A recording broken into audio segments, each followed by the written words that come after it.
black cat and a white cat both cross your path, then what happens? Oh, you're doomed. My goodness. On the same day. Same day. And if it's on Same Friday path. the 13th, I think you're cooked. Totally. Yeah. So the Friday, it's a commonly held belief that the reason Friday the 13th is considered unlucky is that in 1307, a raid on the Knights Templar took place, essentially wiping them out. So the 19th century, as we've seen, was full of references to the number 13 being unlucky, and it happened to be on that. So basically it was day. spread by the Knights Templar. Yep. And Because- who are the Knights Templar? Oh, here we go. You don't go there. No. CT. But it's important, basically. Just check. Knight- Give us the official meaning of the Knights Templar and what they were doing around that time during the Crusades. Yes.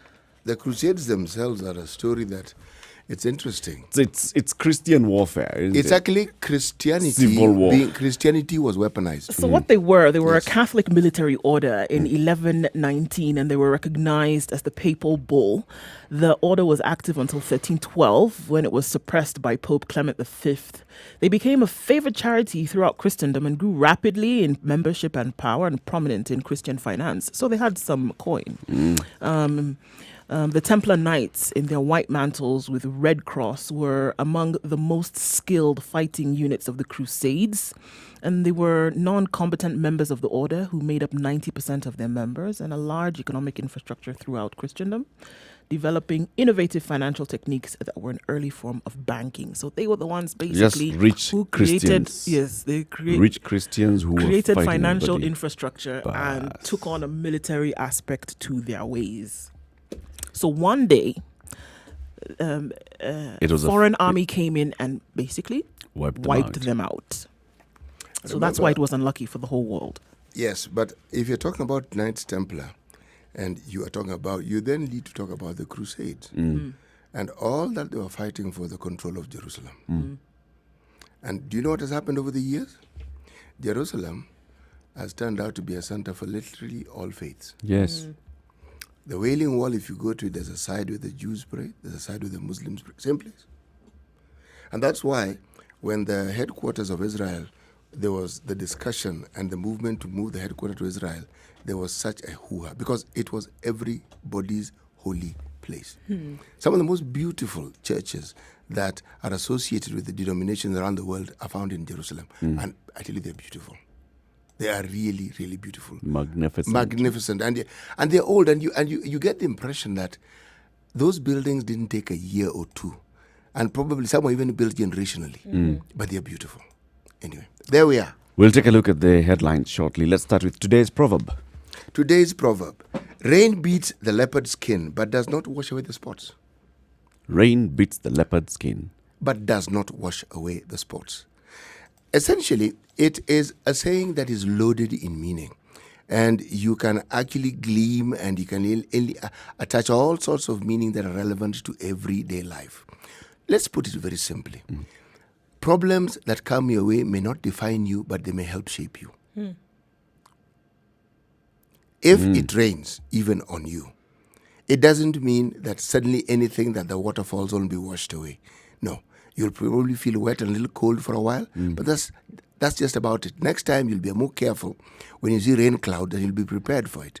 But basically, it's like saying it's a passing cloud. it's like This saying too shall pass. that a passing cloud is a cloud, and you must see it in the light of what it actually is. Don't give it more meaning than it's supposed to be. A dark cloud is not a bad omen. It's just a cloud, cloud. that is preparing to release rain onto the earth. That's what it is. Okay. Ruto faces Raila test. That's a headline in today's Standard. Old Forest, same. Oh, no. Old Forest, new monkeys. Should it be the other way around? Okay, no, whatever. It doesn't matter. History There are repeats monkeys itself. and there's a forest. Yeah. We've determined, and let's carry on. Now, there's something. Old Forest, new monkeys. History repeats itself as Deputy President walks the very path of political humiliation that crushed dreams of ODM leader Raila Odinga under the Nusumkate government. This gets 2 pages of coverage, page 6 and page 7. If they're talking about dreams that were crushed, if ever there was any crushing of any dreams, it began earlier. It wasn't during the Nusumkate. It was in 2002 when there was a memorandum of understanding that the ODM leader would be given the position given, according to the understanding for support, they'd be given the position of Prime Minister. That never took place. Now, unfortunately, with this, where the wars actually now, if you were to look at them as wars, it now resonates with miaka kumi mimi, miaka kumi wewe. Yes, And exactly. then go. And then go. Now, MOU under the carpet. yes, now the entire discussion is, but the miaka kumi is coming to an end. It was miaka kumi, me as president and you as deputy. So when we are there together for 10 years, si miaka kumi imeisha. Miaka kumi mimi na miaka kumi wewe. Yes, so I was there for miaka kumi with you. And so when I'm there for miaka kumi, you're also there for miaka kumi. Now, that is what you call a narrative change. Start playing games. Yes, and I would call it deception. It's complete deception if you look at it from that angle. So basically, Yes. the story is it's looking at it from the side of what the system, so to speak, has done seems to be doing to the deputy president. In his own words, he says that the system is scheming his downfall. Protested about the powerful state officials undermining his authority, high-ranking administrators snubbing his meetings, and alleged plot to assassinate him, all eerily familiar complaints that Raila constantly raised at the time. Remember Nusu Mkate? The Nusu Mkate phrase came because Raila himself complained about this kind of treatment by government officials. He would go for meetings and there'd be no senior government official to receive him, PC Ayuko, DC Ayuko. Then look at the kind of carpet that they are giving me. Look, they basically want to humiliate me publicly. It's the same thing that was happening to the Prime Minister then. Right. But this is only recently started happening to the deputy president. It wasn't always the first term of office. There was no such complaint. When we started this new term, let me say the first year, these issues are coming up now. In fact, the issues actually bore their head after the handshake. That's when all manner, the trees were there, they were existing, new monkeys begin to appear. You suddenly, and the monkeys here. And the handshake, remember, was just about 6 months after being sworn in. Yes, it or was. 5. Yes, it was. So it was soon after. So we can just say, as no sooner Uda had. No they sooner been than- sworn in, Yes. than Yes, exactly. handshake appeared, then things started happening. But if you were to actually examine this, you could go even further and say that in the first term, one of the things that happened, which was spectacular, is that certain offices were removed from the deputy president's docket, if you remember correctly. So this particular reign started beating a lot earlier. And if you remember, certain budgets were even moved from the deputy president and were then moved to the president's office. Yes. This was a But bit... there was no deputy president's office. You know, where? It's a presidency. Remember, Yes. they quoted it very well and said this is the presidency. Yes, they did, but duties are allocated, remember? And there's, even if it is simply deputizing, there are duties that are allocated to you. You just can't deputize generally. You will be told there are things that you know on a day-to-day basis, this is what you do. Then specifically, you may be assigned duty as the need arises. There's that understanding. But all I'm saying was that, remember, it was amidst complaints that the deputy president had overshot his travel budget, that he had done the round, zigzagged, and done all sorts of things. There were many issues then. We forget because it happened during the first term. But the complaints had not arisen. Yeah. And where the similarity is that even within the first term, before Raila Odinga decided to move away from the first government, the first Kibaki government, some of these issues had arisen, and that's where you could even argue some of these similarities began. That is before now he took his party and decamped. Yep. Yes. Right. Still on the front page of the Standard, and we have this covered in The Nation as well. Kenyans start to feel corona heat. And just looking at the sectors that now have been affected, sports, major sports events from football to basketball, athletics and golf cancelled. There's uncertainty about the Tokyo Olympics. Exports, flour and vegetable exports collapse. Companies running out of basic supplies and raw materials. Aviation, thousands of flights cancelled. Risk of job losses as world stares at total lockdown. Education, Ministry of Education has banned handshakes and hugs in schools. And the Health Ministry puts the whole country on alert. Economy. Businesses struggle to export or import goods. Turnover falls as threat of closures and layoff looms. The world is today staring at a total lockdown, is what we are told, as leaders struggle to come to terms with the coronavirus pandemic that has claimed close to 4,800 lives. Global cancellation of flights has hit hard Kenyan manufacturers, importers and exporters, cutting off key markets and sources of raw materials. Investors are already fleeing the stock market and small businesses are running out of stock, signaling a looming shortage of basic supplies. We saw that Denmark now is on lockdown. We heard last night that France has closed all schools, from creches to daycare to junior school, high school and universities. Those have been closed. Denmark has effected a mass quarantine and Italy is now completely on lockdown. So the one thing that also is emerging, well, it's been there for a while. Iran has not effected any lockdown. Interestingly enough, and then quite a number of deaths still continue to occur Actually, in Iran. to give the accurate information is that the death toll in Iran keeps rising. China is talking about a reduction, Iran isn't. The death toll in Iran, it's one of the highest. So Italy, outside Italy and China, Iran now are dominating the Iran, numbers in terms Iran of new has cases. not effected any lockdown. People are still walking out in the streets. I mean, it's like, wow. Yes, but there are protests. I mean, it's now, the strange thing is that in the absence of an official position on this particular matter, it's locals who are now taking matters into their own hands. And they're deciding that they don't want movement from other towns, they don't want this. Now, it's a perfect example of how when you have actions that are supposed to be helpful going about uncoordinated, it's a recipe for chaos. Yes.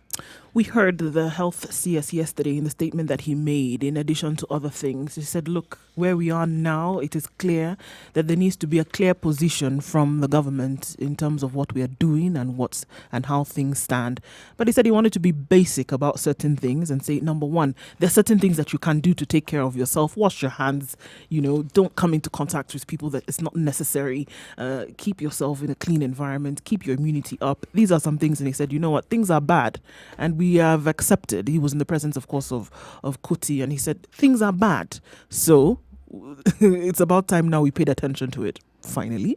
But that's all he's doing. He's addressing press conferences once in a while. We need more information. We need more widespread information.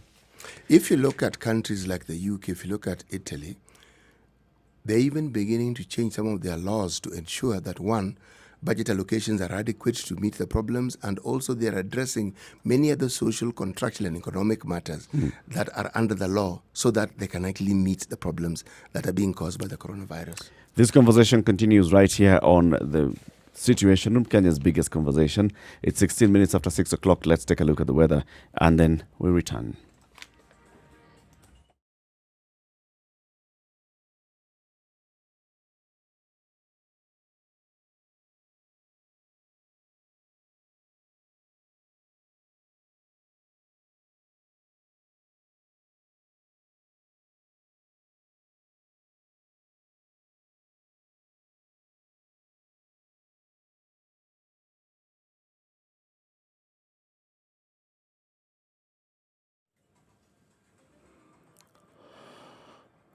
Mostly cloudy conditions in Nairobi today at 17 degrees. We expect this to carry through the day with highs of 26 and lows of 14. In Nakuru, partly cloudy at 16 degrees, highs of 27. In Nyeri at 16 degrees, rain showers expected later, then with highs of 26 and lows of 14. In Eldoret at 14 degrees, it's partly cloudy through the day, coming to highs of 26. In Kisumu, it's light rains this morning already at 21 degrees, likely to carry through the day, then experiencing highs of 28. And in Mombasa at 27 degrees, it's partly cloudy, thunderstorms to come through later with highs of 32. And in Malindi at 28 degrees, rain showers to follow later, coming to highs of 32. Going into Kampala, where light rain showers already being experienced, coming into thunderstorms, highs of 26. And in Dar es Salaam, it's partly cloudy conditions this morning. Expect rain showers later with highs of 32 and lows of 26. Down in Johannesburg, it's light rain as well at 14 degrees, likely to carry through into the weekend at highs of 23 and lows of 14. It's clear skies in Lagos this morning, turning into rains later, then with highs of 36 and lows of 28. In New York at 8 degrees, it's cloudy through the day and rain coming through later, then with highs of 10. and lows of 8. In Paris, it's clear skies at 7 degrees, highs of 12 and lows of 5. And finally, in London at 7 degrees, through the day, highs of 12 and lows of 5.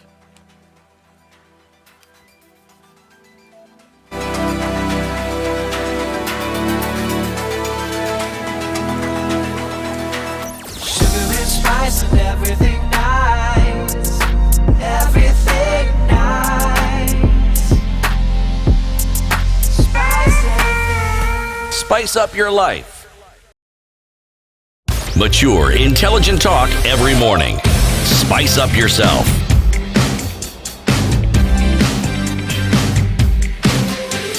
Right, so what's the news? What else do you have? Morning. Still continuing on the coronavirus tip, we heard yesterday that Canada's First Lady, or rather, it was thought that because she was in quarantine, her husband, Mr. Trudeau, had quarantined himself, but now it has been confirmed that she has the coronavirus. And so, like we said, going through now more and more cases around the world where this is happening. So we're likely to see many more statements come through today Many more. and tomorrow. For followers of English football, those that know, Arsenal manager Mikel Arteta has tested positive also.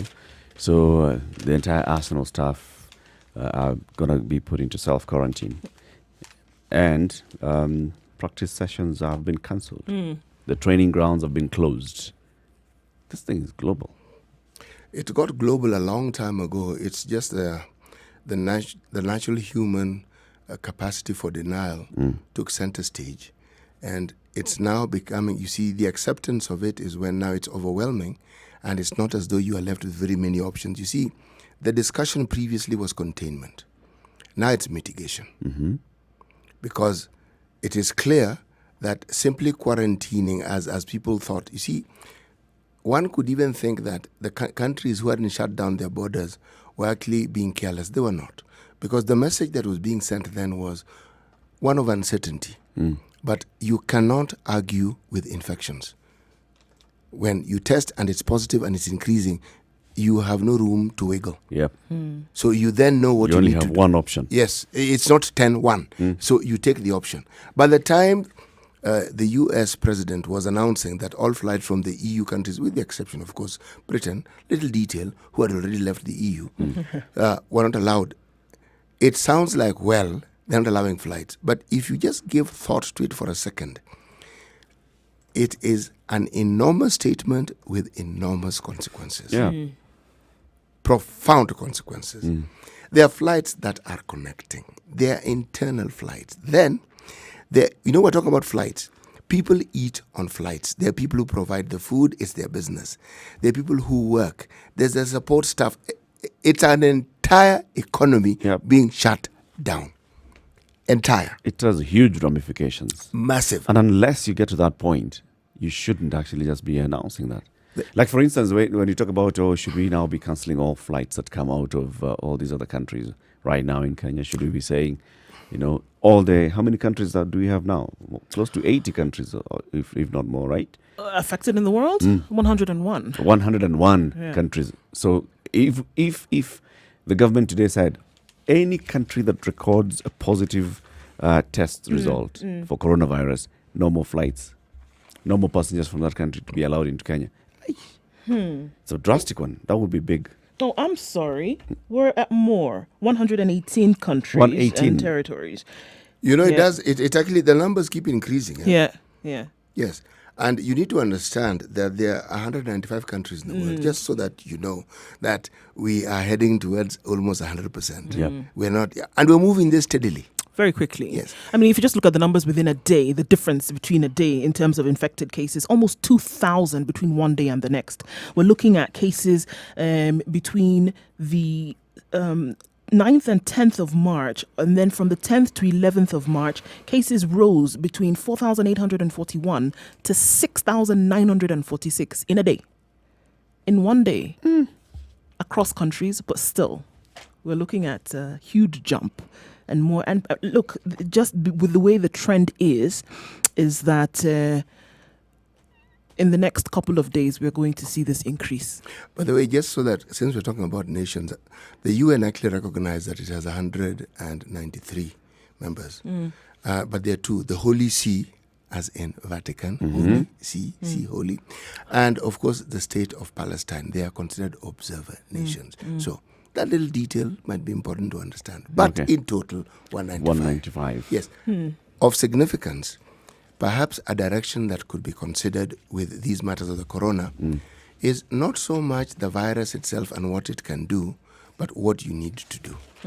Panic buying of toiletries, say, in the West, in my opinion, guidance as to what one ought to do specifically beyond making sure you don't get unwell was not addressed. For instance, if you really need to prepare, what you perhaps need to consider is make sure you stock up drinking water. Something as simple as that. You see, because what you do need to do, if the exhibition of the disease involves sweating, it means you are losing water, you are losing electrolytes, etc., etc. And then state the sort of foods that you need to have with you. I'm saying, in short, if you want people to understand what they need to do, sometimes you need to guide them, because otherwise You should tell them, absolutely. they will at least say it, and let someone who's a professional say it and say, this is what you need to consider. You then have an opportunity to sort of like push a little to the side all the myths and misconceptions that will come into. Now, with social media, do you know the stuff that's doing the rounds? Oh, it's ridiculous. Yes. There was And an expose. One of the doctors who works on the NHS board in Great Britain basically told people, if there was any time to have a healthy lifestyle, it now. would be now. And you don't want to run around doing things that you wouldn't ordinarily do. But in this case, what they're asking people to do is exercise, eat healthy, Stay well. drink water, keep your hands clean. The things that we would normally ask you to do. No, we normally ask children to do. Right, but now adults, we're asking everybody in this case to do that. The things that medical practitioners would ordinarily ask you to do is what they're saying you need to do, because in the event that you do come in contact with this virus, your body will be able to fight it because it has already built your immunity to a place whereby it is able to handle this. Because that's what we're asking now, that you need to be in a place where your immunity has been built and you can maintain it at a certain place. So drink a lot of water, like you said. Keep yourself clean. Wash your hands as regularly as you can. Exercise. Go out and exercise. Because people are saying, I need to actually stay in my house. I don't need to be in contact with the outside world. Go out, exercise. Keep up your fruits and Must you vegetables. exercise Be while healthy. out? Well, okay, fine. You can exercise in the house. The point is to exercise. Keep it up there. So the things that you would naturally employ for a natural, healthy lifestyle is actually what people need to be doing now. In addition to that, when you talk about ensuring that people drink water and are safe, you want to address this question to the bodies that manage water in the country. How have you even ensured that the water that people drink is actually safe? Well, we know for a fact, the story that came out of Kisumu about 3 weeks ago is that, what was it? They could only test up to 1,800 and they found that it was complete 1,800, that it was a cesspool of disease. It was not possible. The reason why these things become an issue and why sometimes in the third world, things like the coronavirus aren't a threat. On a daily basis, people are threatened by so many health hazards. When you add one more, they just say, okay. So what does this one do? Okay, cough. We cough all the time anyway. You sweat. It's hot here. Someone processes it and puts it on the scale of the things that are important in their lives. Honest to God, that corona, you might die. What do you mean we might die? But we die. Yeah, we saw the list yesterday, and I think at this point of the 19 diseases that were then categorized for Kenya, corona was around 11. Yes. It had risen some steps, however, it was around 11, giving space for malaria, tuberculosis, still HIV/AIDS, cardiovascular disease, diarrhea, cholera, other things are on top of the list. So, in that point, and in this country, you shouldn't leave hunger, just basic hunger. Lack of food can kill you. Literally, it does kill. Because it does kill. It does. Yeah. It does. If we look at the attitude that we've had expressed or portrayed by the government, it's denial. There is no famine. People aren't dying. They say, no, but we are there. No, they're not 7. They're only 4. Aye. They die from other causes. Here, you have a case of one person dying. One. And then you're told, those who have tested at this number, country goes on lockdown. Yeah. Already. There's also the little matter of when WHO declared this an epidemic. Yes. So it became now a different issue of cost, because insurers will not cover this anymore. No. So healthcare costs going up. So when the country like Kenya is preparing for this, and you're thinking, all right, so if we're going to admit so many people, so it's a government that's going to foot maybe 100% of this bill, or you're going to expect that people will be footing their own bills, because according to the insurance industry, We're not doing it. contract terms of the cover exclude cases of pandemic from any insurance benefits.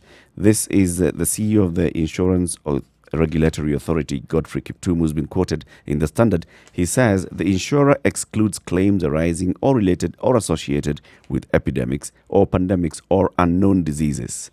We have never seen a pandemic sparked by a coronavirus. That's the WHO Director General Tedros Adhanom Ghebreyesus. And he says we've never before seen a pandemic that can be controlled at the same time. It's factual that since the WHO has declared the COVID-19 a pandemic, the insurers will not be able to offer medical insurance cover for conditions at this moment in time. You know, if you consider, for instance, you're talking about deaths, the major cause of death in the world is actually heart diseases. Major cause in the world. And it kills, if I'm going by the statistics that I can see, it killed 152 million people in 2016. 152 million people Yep. in 2016. 15.2 actually, not 1.52. 15.2 million people. 15.2 million. Yes, it killed. So if you're talking about 15.2 million people, and you are talking about how many deaths have we had? 3,000 deaths? Yep. In 3 months. Yes. Now, why the West is alarmed? They are not used to people dying at the rate that they're seeing them die. And it's across board. As we see people dying every other day. This thing of somebody being sick and dying, not really a big issue. That's why in certain parts of this country, the whole process of interment and making sure that somebody is buried well is a growth industry. Yep. Now, if you wanted to sort of like put a halt, you'd say no more gatherings at funerals. No that's why more people- gathering at weddings. Well, now we've seen that coming off the Ministry of Education, CS Magoha has said no more hugs and handshakes at school. Let's see how that is How going that's to play going out. to pan out will be very interesting to see. Yeah, it's that's going to be quite interesting. Let's take a break, take a look at traffic, and then we come back to the conversation. Remember, we are live streaming. The live stream is up on Spice FM, KE, Facebook, Twitter, and YouTube, as well as www.spicefm.co.ke. This is a Situation Room. It's 6:30.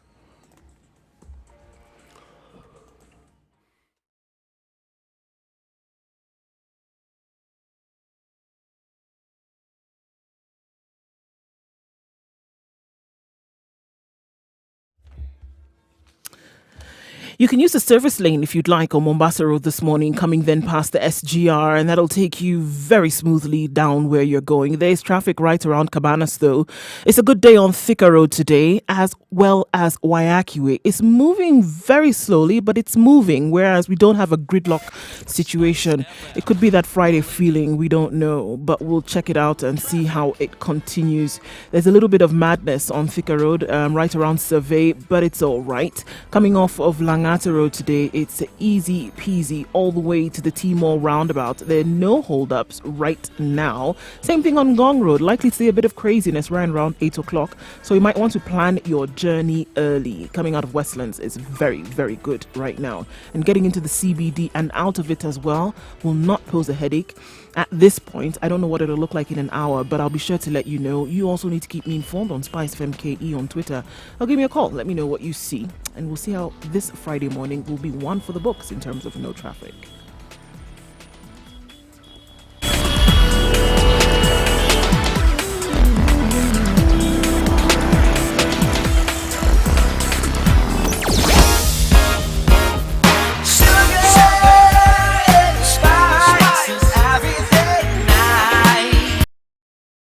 Mature, intelligent talk every morning.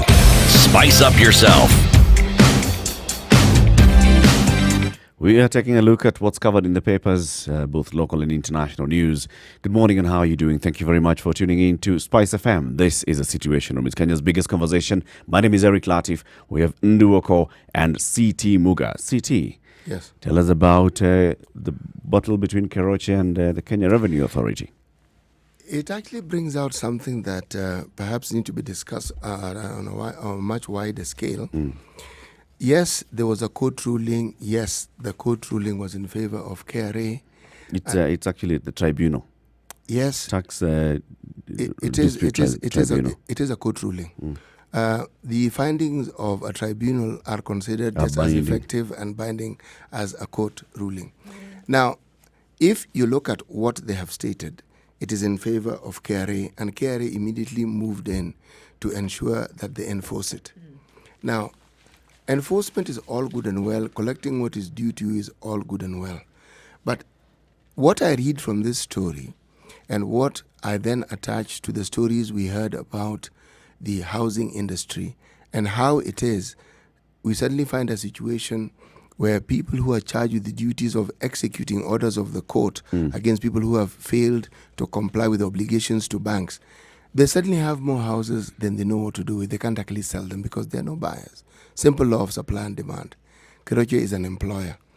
What is the effect of actually implementing such an order? As if I'm to go by what I'm reading in the papers, it means it's we're talking about coronavirus lockdown. This also amounts to This is a a lockdown. KRA locking down a business. Yes. And Yes. Keroche is complaining about this because here's this, when you have a tax dispute with the Kenya It's a Revenue tax Authority, dispute, for heaven's sake. the first step that you're supposed to do is you go to the Tax Appeals Tribunal. Yes. And the Tax Appeals Tribunal listens to both parties. So you are saying this and KRA is saying this and comes up with a verdict. After that verdict has been issued, then you now have opportunity to appeal by going to court. Yes. You have 30 days within which to appeal. But in this case, KRA went immediately. They locked it without- down. And locked down. yes. Sent a notice to all banks and said, listen, if you have an account with Shut it. with Keroche, shut that They, account. they cannot operate that account. So that's why I'm calling it a lockdown. So it means Keroche cannot function. Simply put. Yes. And if they can't function, the consequences are dire. Remember the question you've asked before. Does KRA think they're going to grow the economy by taxing the hell out of the citizens of Kenya? The By thing is shutting that- down. By shutting, because here it is. If you get people to, or if you get people, industry, organizations, companies to the point whereby they're not able to produce this same tax that you're looking for, essentially they will not be able to pay it to you. So what KRA should be doing is fostering an environment where people are able to thrive, where companies are able to thrive. They are incapable. If what you're looking for is for them to continue to fund this authority, They are incapable. then let this be. Because in this case, look, we're looking at, if you want to just be honest, we're looking at an organization that started from scratch and has been quite innovative and creative in the way in which they've produced products for market. In this case, it was very clear that because they wanted to promote moderate drinking, they used one of their products then was mixed with distilled water. And on that innovation is where KRA stepped in and said they wanted to tax. So which one is it? A company trying to be innovative and creative by going a certain way and then promote certain things in society, like moderate drinking, for example, then you're going to swoop in and tax them because of that. We're definitely going to have a conversation. the tax is you want even the 9 issue. billion. Yeah. I don't actually also have a problem with you- KRA coming and saying, Say, all right, pay we're the thinking tax. this. No, that's not the issue. It's the way they're going about it. It's yes. Because if you go and say, all right, so we think that you've added value to this, so pay Okay. VAT. Fine. And we say, no, we haven't added value to it. It's just same drink. Now, let's go to the Appeals Tribunal. Now, if you go to the Tax Appeals Tribunal and the Tax Appeals Tribunal agrees with either party, then you also have 30 days within which to appeal that decision. In which case, Keroche is supposed to continue this business. But you know what they say? Shut it down. This notice shall remain in force until the full amount is paid, meaning you will not function until the full. Now, if anything is draconian, how on earth does So this how do you help? expect them to pay? Even if. That's the question that one asks and one wonders. what is The business itself, of course, has loans that it ought to pay. It has to businesses- run in all order. businesses have loans. It has to run in order for it to. By the remain way- saying business. if what you guys are holding in those accounts is amounts to 9 billion shillings, give bring us it a on. shutdown. What we seem to be missing here, I think, is that may be what some people in Kerry want to do. They want to shut it down. Look, you can't stay away from In the the long fact- run. No, We they- saw what happened with the Eric, you know, government's this isn't Kerry this- and betting companies. Yes, exactly. Sport Pesa. If you want me to Go be on. conspiratorial here, it is obvious that she and this company are doing some very good work when it comes to, again, innovation. And somebody somewhere doesn't like it and are using this opportunity to do exactly that. Shut this company down, unfortunately. But why would you do that? Because then you can retain a monopoly with the other Actually, business. if in you want to place. draw a parallel, Erica, if we're to continue that thinking of Ndus, consider, for instance, the battle that the banks had with Safaricom. They have some understanding, associations, platform, blah, blah, blah. But remember that battle. That battle has been taken to the fintechs. Yes. That battle has been taken to SACCOs. It's a battle.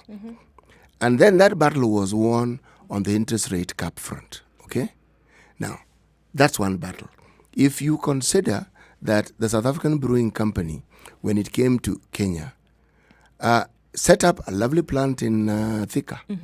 They were forced to shut down. It's not that they weren't producing a product that people wanted. They were fought. They were presenting competition. They were fought. And if you look at the ethos that an organization like this one is now not even breweries, Coca-Cola has. Coca-Cola considers every beverage to be competition to their products. When I say beverage, I mean any. To the point that they would even buy over other companies so that they boost their retained. Why do you Absolutely. think they started producing water? Because Yeah. it was competition. It was competition. Why So do we they have our even own have water. a tea franchise? Because it's competition. And bought out some companies that And had that's come and proper were business doing well. decision. I mean, it's okay. Thank you. It's good. Thank you. Go They ahead. provide you with competition. What did breweries do? They also ventured into the soft drink market. They came up with products because they understood. But there's some other competition that aimed at shutting down competitors. And this is what we are seeing now. This one, without a shadow of a doubt. This is it. You see, I have to question and ask KRA, they are agents of the government for collecting taxes. But how do you collect tax from an entity that isn't working? What are you going to do? In this case, simple maths makes sense. 1 + 1 = 2. You're asking for this kind of money. And you know what? This is not the only money, for example, that they will be asking from Keroche. The other taxes that they're going to be requesting from them. How do you expect them to pay when you put them in a state of lockdown? Look. How will that happen? Countries in Italy specifically, all right, you know, they are enacting laws and they're aiming to even suspend, say, for instance, mortgage payments with banks. They're saying, let's come at an understanding where banks don't lose out and people aren't pressed to the wall because, one, they're not working. We can see what's going to happen. Normalcy isn't there. So let's have a state that deals with normalcy. Now, we have situations that are not normal, but our people want to function as though everything is okay, and it isn't. The airline industry is screaming. Yesterday, you heard me telling you a story of this taxi man of mine, the guy who takes me from in places during traffic, because driving in this city during traffic is actually a waste of time. Spectator sport. And so we get to talk, yes. And he was telling me, as I mentioned, is that the whole of this week before I called him, he had been at home. A person whose business is taxing does not sit at home. He goes to a place where he waits for business or to be called. And I asked him why. He said, but there's no business. Now, he had visitors. He kept telling me the visitors were coming. I told him no visitors going to come. He said, no, but they've confirmed. He showed me that. This morning, when he brought me to work, he told me, thank you for warning me. Those people cancelled. Can you imagine? He said, really? I said, yeah. I said, now he was telling me now, consider, where I was going to take them in somewhere in Maasai land. And it was him and a group of 15 other people. Now, all the business that the hotel was going to get is gone. Said, forget my business. Yeah. Everything associated with it said, I don't do tours, but the people who are going to do tours is cancelled. Said, now, that's one group. What about the others? Many others. So I asked him why. He said, they told me that one of their friends had contacted the coronavirus. So now they were not traveling. Now, where the problem arises is he had a list of disinfectants he should buy. Fortunately, he told me, no, I didn't buy. Oh, he hadn't bought that. He was going to buy when he sees them. He's not going to go and buy in advance. No. And dent his pocket. No. You see, that's the other thing. Now, in his reasoning, the disinfectant oil is only important to those visitors. guests. Him is okay. Not him, not What? any other, not City Muga. No. Because City has not asked for this, the vehicle to be disinfected. See, I live in the country that he lives in. Why do I need a disinfectant? Yeah, we're not together. Don't the viruses know who I am? Don't they know where they should go instead of bothering me? So you didn't think about it as well, City, like, and thought, well, No. wait a minute, maybe. I asked him this yesterday. I told him, you could buy those alcohol bases in your cars that when people enter, you give them to. He told me, how much What's they that cost? He told me how much it cost. How much they cost? I said, okay, why don't I get you one? He said, the problem is, if I have it in the car, he has a really nice, he said, people will think that this car has a virus. So it is, so I said, I took the time educating him on how this thing works until we got to work. Because I realized, this was talking about the myths doing the rounds. He speaks to me confidently and But affirmatively. also it makes sense. Yes. Because if you're getting into a taxi, everywhere else you've gone, you've not been given hand sanitizer. And here's a guy giving you hand sanitizer to get into my car. You say there's somebody has been in this vehicle. Yes, that's what he asked. Yeah. That I'll be asked, The perception. who have you been carrying in The this vehicle? impression you're now? giving. There's hand sanitizers, by the way, running out of stock in the market. Yeah, in Sawa too. At least the people who How much are they going for in Nigeria? You were telling us. 19,000 naira. That's about 6,000 shillings for a litre of hand sanitizer. How much is it normally? It's about 1,000 naira. 2,000 naira at best. 6,000%. Or is it 6 million%? Right. Now, just in case you thought this Korochi issue was something that we should worry about, we are now being told that samples of rice sold in Nairobi, Mwea and Thika were found to have poisonous substance. Aflatoxin rears its head again. Same one. Same aflatoxin. Not novel aflatoxin. Apana, not novel or novella, or this is just aflatoxin basic, which of course will harm you basically. And if it stays long in your body, it'll kill you basically. So here we are at it again. Rice. Now you tell me, is this not worrying? Rice.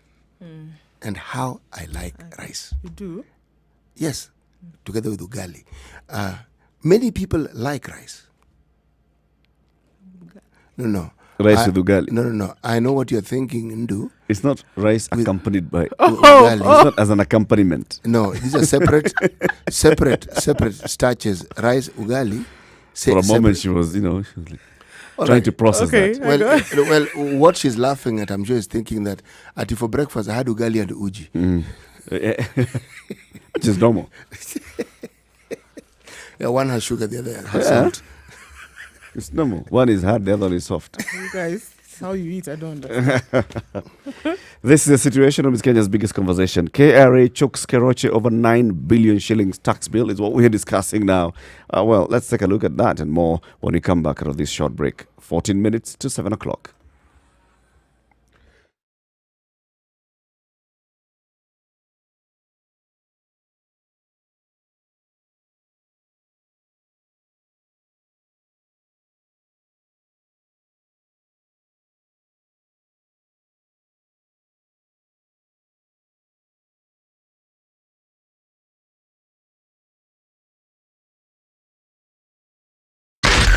Spice FM, Nakuru.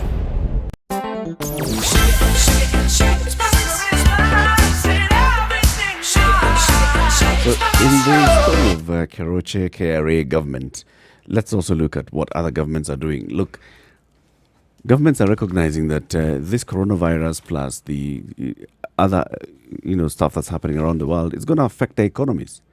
The Treasury of the Exchequer in the UK, when he was delivering his budget speech the other day, had come up with measures on even talking about delayed of payment for corporations of taxes. Yes, they had.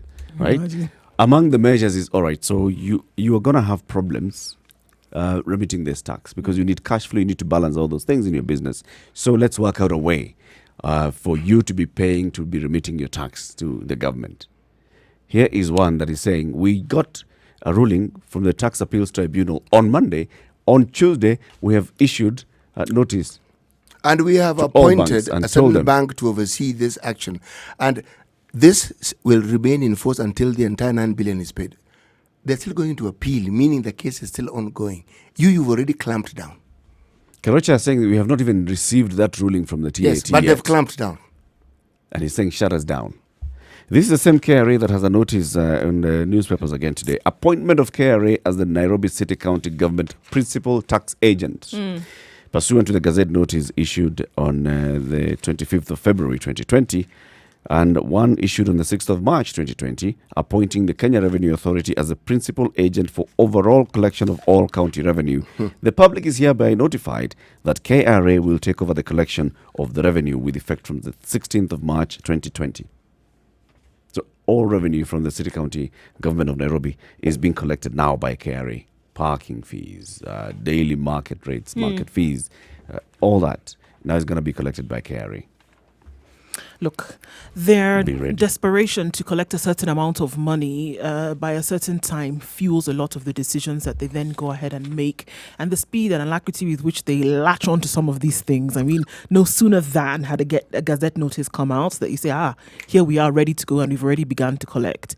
Again, look at the case of Keroche. The ruling was not, the ink was not even dry on the ruling. And they're basically saying, look, until we collect all of this, you will not operate.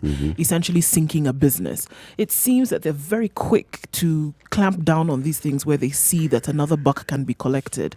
And I don't think this is the manner in which they ought to operate, because clearly they don't see beyond the collection. In terms of a future, you want a vibrant and active community. You want vibrant and active contributions. Otherwise, you yourself as an authority would essentially sink. And it beats me how they don't see this. It really does. I get a bit confused when they don't understand that if you cripple and throttle businesses, your essence then is taken away as an authority. I mean, and across board. What you're seeing is a big brother, big government mentality. I will tell you what you're going to do, full stop. And if you don't do it, I will beat you. Yes. I'll beat you and make sure you don't function at all. I'll beat you like a snake. Yeah. Yes. So then realizing that if I beat you down to a place where you're unable to operate, then how am I going to play this big brother status? I mean, just listen to the language. Do you find anything there that even estimates a discussion? It's draconian. You will do this or else. Yep. And it's an attitude that has pervaded this business. Look, the only time that one saw a slight change and there was a discussion was in the Kibaki government. And look at what happened. People were volunteering to pay taxes. Right. Unheard of. And this is it. A tribunal then says you have the right of appeal. That means we can talk about it. You can come The and case let isn't me know. ended. It is not over. This is the thing. Understanding that there's a case for discussion. It's like you know very well that this is already a done deal. So we're just going to go ahead and clamp. Come on. But also now looking at it from the KRA's point of view, right? So once you've received a ruling in your favor, what else do you want to do? You know something? You don't say, all right, so I've received a ruling in my favor. Let me wait and see whether they're going to. No, It's not that, Eric. You enter into a discussion. Look. Is there something you can begin to pay? Can we look at an installment payment plan? Is to receive money. All right? Yes. And the actions that they're taking is guaranteeing one thing. The money that they're talking about, they will not get. They will not get it. Guarantee this one, they will not get this 9 billion. They will not get this 9 billion. That's clear. If you think the KRA are not business people, they just collect taxes. You're dealing with a business person who knows how to generate the income, knows what to do with the money.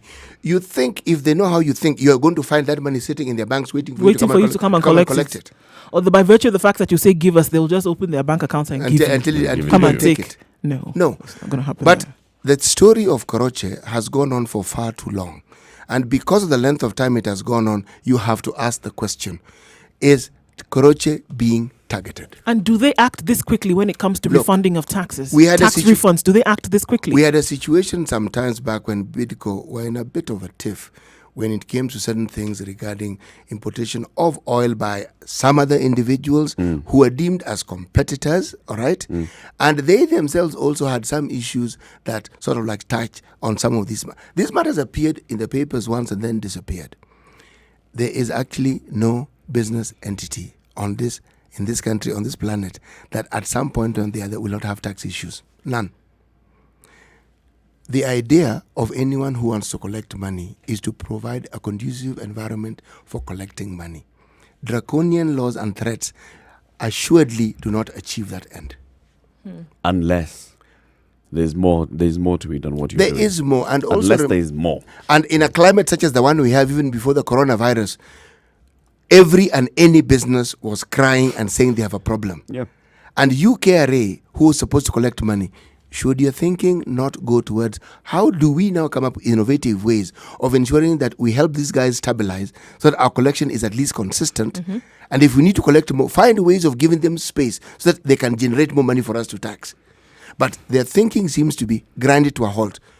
Once you have killed the cow, where on earth do You you think expect the to get milk? Yes. Because these fellows seem to have a rule that targets the killing of livestock. There's hardly anything. Let's go back to our laws and how it is they operationalized. You see, Eric, there is a feeling that I target banks. I do. I target them for a simple reason that when I read in the paper that KCB profit jumps 5% to hit 25B, I know it didn't start with the coronavirus, it started before, and it means that they're doing a vibrant business. When there is so much money being made in a country with so much poverty, you have to ask, do we really have the correct handle on this?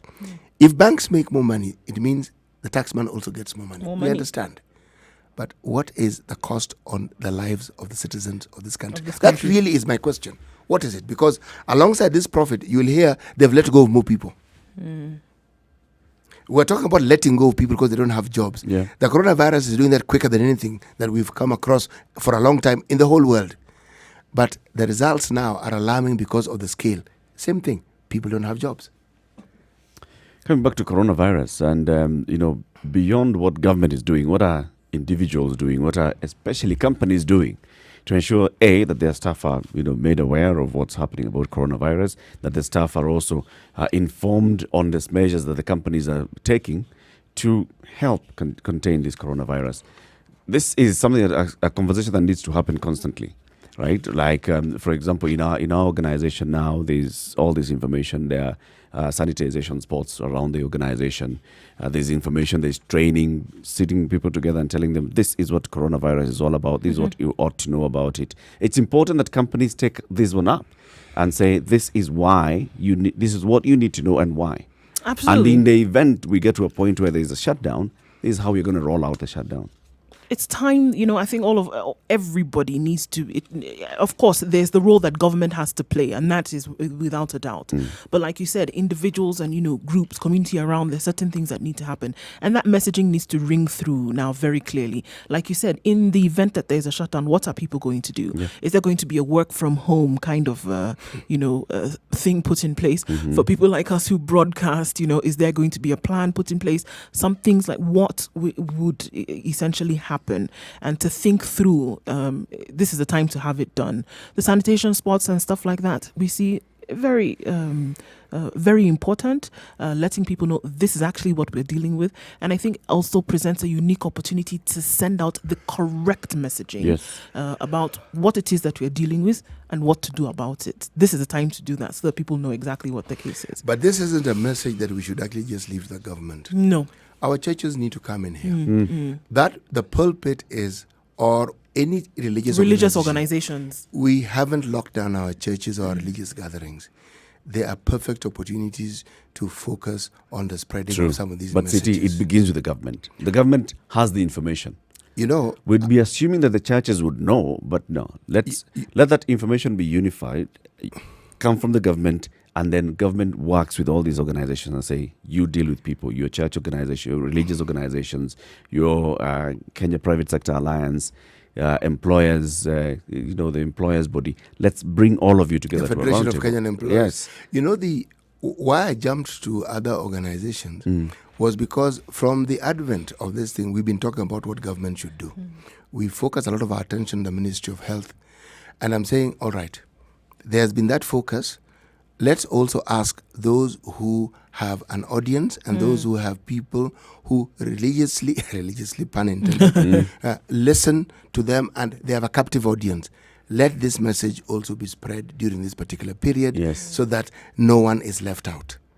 Why this is important is because when the government says it is the government, when your preacher whom you trust says it, the message will be slightly different. Yes. Remember now, you are having a situation where people who love sports are having to watch sports from home.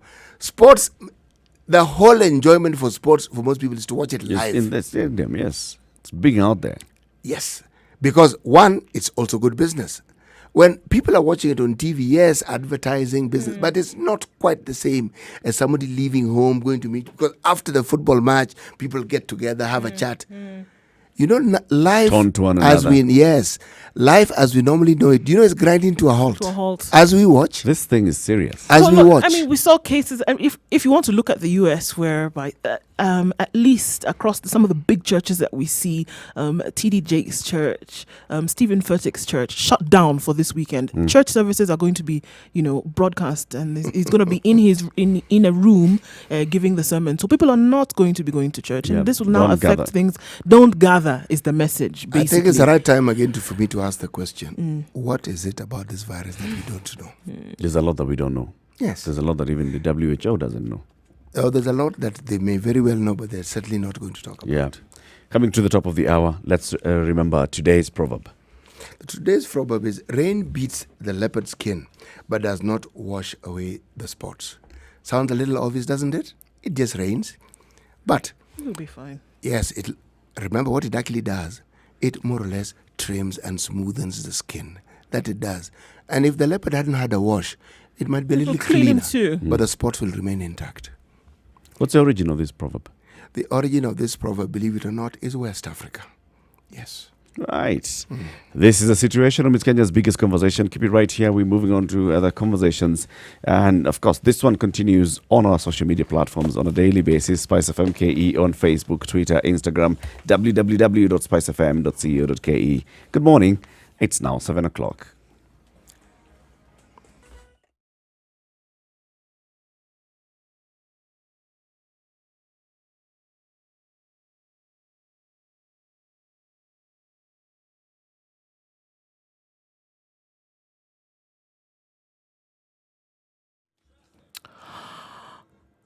Okay, I spoke too soon. How do you all gather so quickly in less than half an hour? So Jogo Road, traffic is all the way far back as Hamza, not moving in any way, shape or form. Kiambu Road moving very, very slowly and then trying to go past CID, connecting there with the superhighway to the Pangani underpass. Yeah, people are getting quite annoyed. Waiaki Way, where we said it was smooth less than half an hour ago, is jam-packed all the way at the 87 to Kabete, moving very, very slowly. Mombasa Road is a mess. The service lane that you could have used half an hour ago is not happening now, guys. Trying to get then to Cabanas alone before even talk about General Motors, not happening. An absolute gridlock now. Okay, sorry. At the time, I told you that it was the truth. Coming off Langata Road now, still a bit smooth. It will not take you too long. Ngong Road as well to get to the City Mortuary roundabout and then connect with Bagazi Way in and outbound shouldn't be too much of a problem right now. So the major roads are already clogging up. If you haven't left, you're going to have to exercise some patience right now. It is a Friday morning. People are running around trying to get away for the weekend or at least get where they're going so that they can leave early. This is what we see now. It is blocked in major directions. Coming off the southern and eastern bypasses as well, moving quite smoothly until you get to either Langata Road or Thika Road. We'll let you know what it looks like in a short while. You let us know too. Spice FM KE on Twitter and we'll spread the word.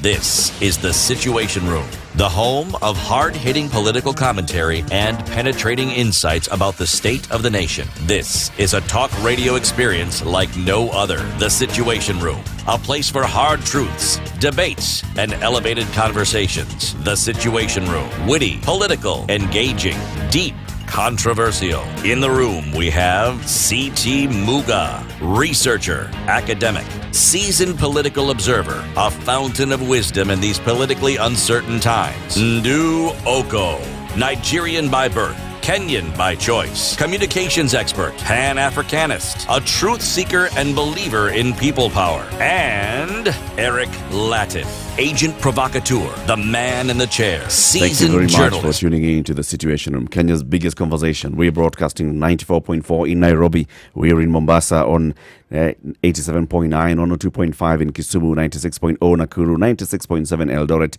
90.9 in Nyeri, Malindi 97.7. Also, we live stream this show every morning, Spice FM KE on Facebook, Spice FM KE Twitter, Spice FM KE YouTube. Follow us on Instagram at Spice FM KE, and also watch us on www.spicefm.co.ke. So let's talk about, headlines and how we cover as journalists. Every time we talk about headlines, the thing we keep talking and pontificating around is, okay, whose blame is this? Should the government take the blame for this? Is it the citizenry that should understand this? I want to look at how it is that the citizenry actually understand and receive and view politics. The things that the citizenry actually love, and not they promote, but what they love. And if you understand it, then it becomes easy to understand how it's promoted. For instance, many people in this country love people who steal from the government, especially if the person comes from their own particular community. They love them. People love those who lie to them. And the people who take a very, very key position in this are pastors who do anything but actually preach the word of God. They talk about everything other than the word of God as written in the Bible. How do you know this? The churches are full. They're even called man of God or men or women of God. The other thing that people love is listening to politicians at funerals. They actually don't want to listen to the preacher's message. They would rather even the preacher finishes what they're saying, quickly bury the person so that they can actually listen to what the politicians have to say. There's this appetite that people have for politics. But then that is at the surface level. When you go a little deeper, the thing that you actually find is that many, many Kenyans do not actually like to do what is right. They say they do. They give the impressions. But if you pause for a second and look at all this positive thinking and energy we like to direct at ourselves and look at what we do, in any conversation you have, you will be told how someone gave a policeman a little incentive. It's actually a bribe. They will actually talk to you how they went to this ministry and they realized that if they wanted to move this thing forward, they needed to buy lunch. It's actually a bribe. If they tell you that there is a process they wanted in something that is legitimately theirs, they wanted a bank loan, they spoke quietly to the manager. Essentially, speaking wasn't in words. There is what you call denomination speak, something exchanged hands. It is something that happens around this country on a daily basis, to the point where it's now normal. Kenyans love to hear the sort of noises we were talking about yesterday. One group that stands, says one thing, another huge group says the same thing, but because they're another group, all they do is change the names of the people they're talking about. But the messaging is the same. One sounds like a threat. In actual fact, it isn't a threat. They are bargaining. You have a situation where political voice, not politicians, the voices that God gave them, is a tool that can be leased by the hour, by the day, for special events, for special occasions. When you want a situation when someone can be insulted. But remember, this is against a backdrop of a country where we actually have hire for every purpose. You want a crowd at a rally? You can hire the crowd. You want a certain messaging? The crowd will perform it. You want a certain chanting? You want someone booed? You want someone praised? You will pay for it. So, when you talk about hire purchase, Kenyans have brought the entire concept to an all-new high. We are the new frontier for hire purchase. That's us, Kenyans. Some major labeling happening this morning. CT. And the labeling coming out as a result of what we see. Because if you want to say this, then all right, the behavior is then what has pointed to this new No labeling. assumptions. Behavior. Just look at it. My car had an accident and the policeman came and I knew this is a matter that we needed to discuss to finish quickly. Mm-hmm. What you're being told, I needed to determine how much money I need to give this person so that this matter doesn't go beyond where it is. This is a country where somebody will hit you, run into you, and suddenly you're the one who ran into him. And you can't imagine how you could have done this when they said, no, you reversed. Yeah, so did I reverse sideways because he hit me from the side? No, your car moved sideways towards his. You will hear the most ridiculous things. And if you're not careful, the report that will appear in the OB will be that you were reversing and you turned the car and you hit a stationary car. And yet you can see it's a cross-section and you had the right of way and someone was supposed to stop. But somehow it was you who was supposed to stop, meaning the whole thing will be convoluted. If you want to understand this, understand the situation that we were talking about with regards to huge hospital bills in private hospitals. Yeah. I really would like CEOs of private hospitals to respond to some of these things and explain, because there must be some logic as to how they charge. And the people who run this hospital, and they're Kenyans, so there can't be some inhumane people who just want people to suffer. There must be some logic, but it's not understood. So as long as it's not understood, we will assume they're fleecing people. We'll assume they're overcharging. We'll assume that they care more about the bottom line of profit rather than human lives, and yet they're hospitals.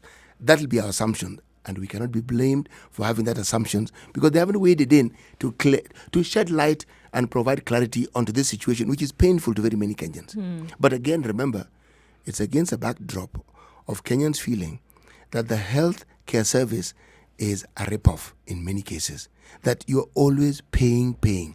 Just when you think you have a breather in NHIF, you're told that particular outfit went rogue a long time ago. And just when you think it's just rogue, you're told it's broke. So essentially your contributions amount to nothing. And you ask, but we contribute, it's compulsory, it's deducted, it goes. Where does it go? Where does it go? Yes. Now, again, if you're looking at the headlines attest to what I am saying. I actually brought in yesterday's paper from the Star, and I was looking at that headline and a small corner where the students' 3-year appeal for kidney took a small corner at the top. But the thing that caught my attention was not even that in the Star. It was at the bottom when they said, bail to save job seekers agony for expensive clearance certificates. Meaning there's a suggestion that a law should be passed where instead of simply asking someone for clearance certificate, you interview them and find out certain things about them before you actually ask. And so that in the event of some financial difficulties and bring about this problem, you find a way of resolving it. Remember, university for the longest time was understood could not be afforded by most people. That's why a loan scheme was put in place. And that loan scheme has helped very many Kenyans, without which many of them would never, ever have received a university education. Yep. So it's a good thing, is it not? But now attached to it, in the absence of that clearance, you cannot get a job. Actually, ideally, they even tell you can't get a job in public office. In public office. You can't even vie for a seat as an MP or an MCA. If you don't have a clearance from the Higher Education Loans Board, You're sunk. You're sunk. Your chances of getting a job so that you can repay are gone. You've got it, Eric. You need to pay, you don't have a job. Yes. You want to get a job, you can't get a job because you don't have. Wouldn't it be simpler to say, why don't we write to the prospective employer and come to an arrangement that if you get the job, they will pay directly to this account? Would that not make more sense? Yes. But that option, doesn't really exist, does it? What's the logic behind that, though? Is it showing the kind of character that you are? The idea, it's supposed to be that, actually. Because it shows, if remember, alongside, it's not just one, alongside that is the certificate of good conduct. Yes. All right. And then also KRA, tax compliance certificate. Yes, there's that one, yes. Well, there's an element of responsibility that comes in there that, you took out this money to be able to pay for a certain thing with the promise that you were going to return it. And then you did. And so now pointing to some kind of responsibility that they would accord to you as their future employee. So that would be one thing that would prove that. And I think it comes that, that is a requirement for a job that doesn't require fast, Yes. It's not your first job. Yes. If you're going to be employed, for example, to the Kenya Police Service or the military, they don't require that. The person who's moving this motion, someone a nominated MP, the name of Gideon Kater, he's saying that these should be sought after the interview. Meaning, let this person go through the process, all right? When there is a chance that they're getting the job, then ask for those certificates. Yeah. Now, at that point, it is assumed, but it must actually be law, that an arrangement can then be made to the prospective employer. Yeah, you qualify for this job. We like you so much. Yes. We want to offer you this job. Yes. But now, an arrangement can be arrived at where the Higher Education Loans Board can now touch base with the employer, so you actually get to pay this money. You see, for the longest time, when you graduated from the university, the largest employer was the government. So they got that money of yours directly. And in something like 10 years, you had paid your loan. You're done. I worked for the Teacher Service Commission for those 10 years. They deducted my money faithfully. It was there. They just deducted it. The other thing is, I never did the maths to find out at what point I'd actually fully paid. Done. But when you're really done. it was paid. Now, people who go to the private sector thought they had escaped it. These things you never do, because if your name is there and there's an identity attached to it. And the PIN. Yes, when PIN comes in, Yes. the PIN is attached to an ID. They'll get you. And usually punitively, because now it's accumulated, and then throw in an element of interest. Remember how HELB works, huh? You're paying back the loans makes it possible for other people to actually get the loans. So if you have many defaulters, it's like a banking system, really. If you have many defaulters, then what you then mean is that you are preventing other people who might otherwise need the loan, need the loan, you actually prevent them from getting it. So the conversation you're raising is about Kenyans and higher purchase. What's the connection again? I said that if you look at our habits and you forget our pronouncements, we have actually started, we are on a new trajectory as Kenyans. We are the leaders in higher purchase. We can lead services for almost anything under the sun. Or if you want to look at it in a different, if you say this, CT, essentially what we are saying is that Kenyans on any point can be bought. We are for sale. But I was being kind and I said, we are for lease. Oh, that's what they're saying. Yeah, Kenyans can be bought. It really doesn't matter. So long as there's some money somewhere, there's nothing that we would not do so long as money is playing the major part in all of this. Have we sunk to that low? No, it isn't sinking. Have Kenyans gotten to that point? It's versatility. Whereby they're able to receive money for anything, really. You can go ahead and do it. But you do. If look at the one fora where people actually employ a currency called trust. It's called a church. You find a clever, glib-mouthed individual who promises you goodies in heaven, but which have to be invested on earth. Through him. Through man of God. Your hard-earned money will go to that person and you will believe. You know why? Faith doesn't have an expiry date. Ain't a shelf life. Let's take a short break and then we'll come back to this conversation. It's 16 minutes after 7. Good morning. This is a Situation Room. It's Kenya's biggest conversation.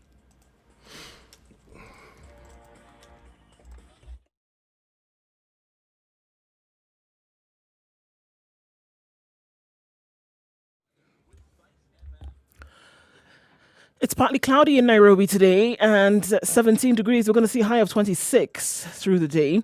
In Nakuru, currently at 16 degrees, partly cloudy, highs of 27 and lows of 14. Expect some rain in Nyeri later on in the afternoon with highs of 26 and lows of 14. In Eldoret at 14 degrees, it's going to be partly cloudy through the day with highs of 26. In Kisumu at 21 degrees, rain expected later with highs of 28 and lows of 20. In Mombasa, we're looking at 27 degrees and thunderstorms expected later, highs of 32 and lows of 27. It's 28 degrees in Malindi and mostly cloudy, thunderstorms expected with highs of 32. And in Kampala at 20 degrees, it's raining already, followed by thunderstorms, highs of 26 and lows of 22. In Dar es Salaam at 26 degrees, it's mostly sunny, but that will change into rain later then with highs of 32 and lows of 20. In Johannesburg, it's raining all through, light thunderstorms as being experienced, going to continue through the entire day with highs of 23 and lows of 13. And finally in Lagos, it's clear skies this morning at 27 degrees, rain to follow later with highs of 36 and lows of 26.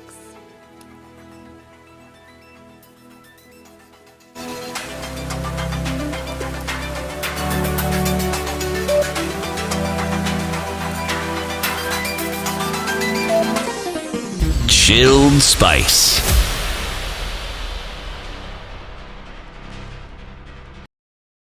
Mature, intelligent talk every morning. Spice up yourself.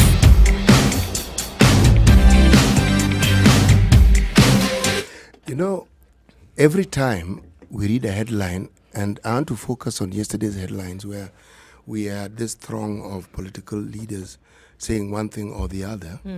Now, one group was daring one. Another one was stating it categorically, resign. Individuals in high office were claiming they were being targeted. Now, this is a claim we've heard many times over, The people who are aligned to the DP are being targeted. This is the most popular. And they say there's a gentleman called Kibicho. I'm not sure that's how it's pronounced, but it's written that way. And there's another one called Matiangi. They have taken the heat for targeting certain individuals. So if we assume that some of these things actually have some credence, then who is Tabitha Karanja affiliated with? Because every evidence, everything we're looking at, seems to me that she's being targeted. And if we take that under the mantra that government agencies are being used to target individuals, well, KRA is a government agency. So what is it being used to target? Why is it being used to target Tabitha Karanja if we're to take that narrative?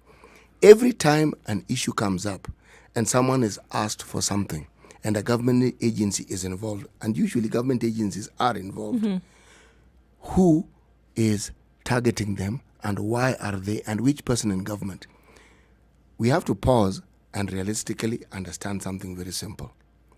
We have a presidency, so the president is government as far as is concerned. The deputy is also government. Yes. So government. Which government? It's just one.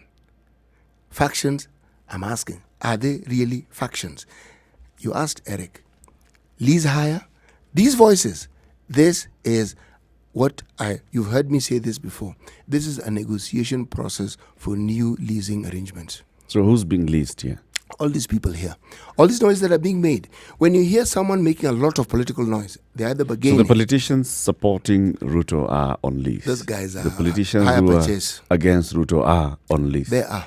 But their lease is more secure because according to the narrative and the noise that we're hearing, they are in a more secure position because they're aligned to a more bankable aspect of this particular deal. The central powers It's called that be. the president of the presidency. Okay? The other one, they're a bit tenuous and their situation is mobile. So the noise, the loud noise in politics is usually bargaining. Please take notice of me. This is where I am. You can call me so that we can discuss. You can this rely noise. on me. Yes, so that this noise level can go down and so that I can also make different noise. But let me show you just how good I am at making noise. So I make a lot of noise, you see. Okay, that is free sample. Now, if you want the real thing, can we talk about a higher purchase arrangement? Allowance that you're giving me. Yeah, let's talk about a higher purchase arrangement. Has it gotten to that where then you want to say then perhaps the greed quotient has increased to the point whereby everybody is looking at what they can put into their pocket? So really, whatever you ask me to do, I'm going to do it, to the point whereby I may be making certain utterances that I don't necessarily believe in, but by virtue of the fact that there's something on the table that I'm going to benefit from, my goodness, I will say anything. Abba, is it not just to talk? I'll talk. I'll say what you need me to say. You ask me questions about it. I can be defensive for a minute or two. But when I go home to sleep at night, guess what? I've gone home to sleep at night and there's money in my pocket and I'm happy. I think, truth be told, that many a politician, many a Kenyan have gotten to the point whereby, you know what, so long as there's some monetary value benefit that is being added, there's really very little that I wouldn't do to be able to get it. And I think that's the point whereby we have reached. Because if I look at some of the utterances that are made politically towards the middle of the week, then going towards the weekend, you want to ask yourself, really? Is this actually what this individual may feel or say or think? And you tend to then go in the direction where you say, well, yeah, in this case, the popular adage, money has been poured. That is an extremely popular adage. And indeed, money hasn't been poured, but the actions are supposed to attract the money so that it can be poured. If you actually, remember, we are a country that functions on what you call political mobility. There are many other descriptions that people have. But what I'm calling political mobility, our parties exist. They have members. But the one thing that is certain, even more certain than the existence of the parties, is the movement of people from one party to the other. That is an even greater certainty. Depending on where the goodies are to be found, people will move. Do you think that Jubilee became Jubilee simply because these are well-meaning people who wanted the best for Kenyans? No. The individual interests that they have worked better if they merged. Meaning, the lease agreement favored them both. So, all that was now done was to say, okay, now this higher purchase that we have, who do we have on the table? Remember the tools you use for this trade are words, but the elements of trade are the individual politicians. How do we move this? And why the handshake becomes an even bigger issue? Because that's another agreement. That's another leasing agreement. That's another hire purchase agreement.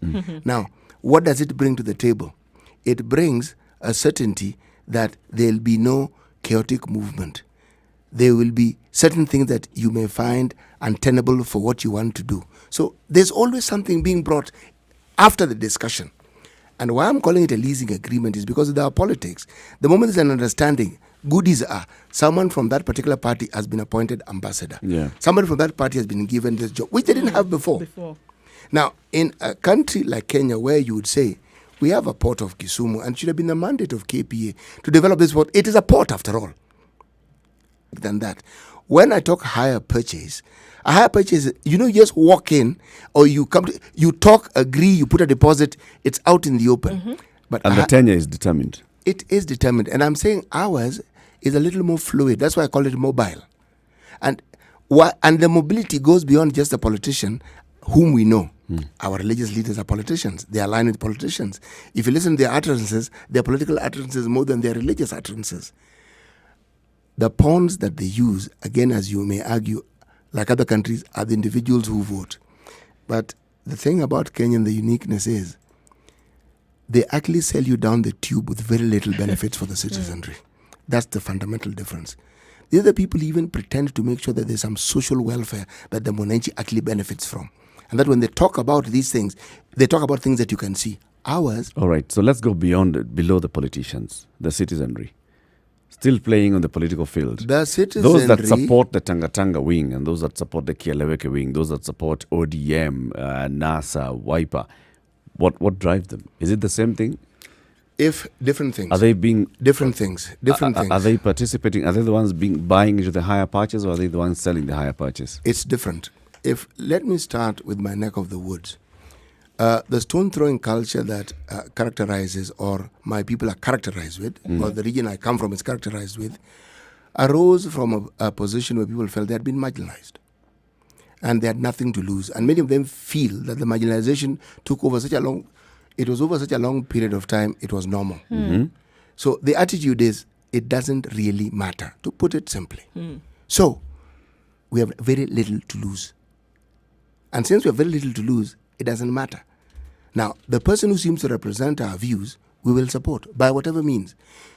Do you really think Raila Odinga goes and tells people, right, can we have the group that throws big stones, okay?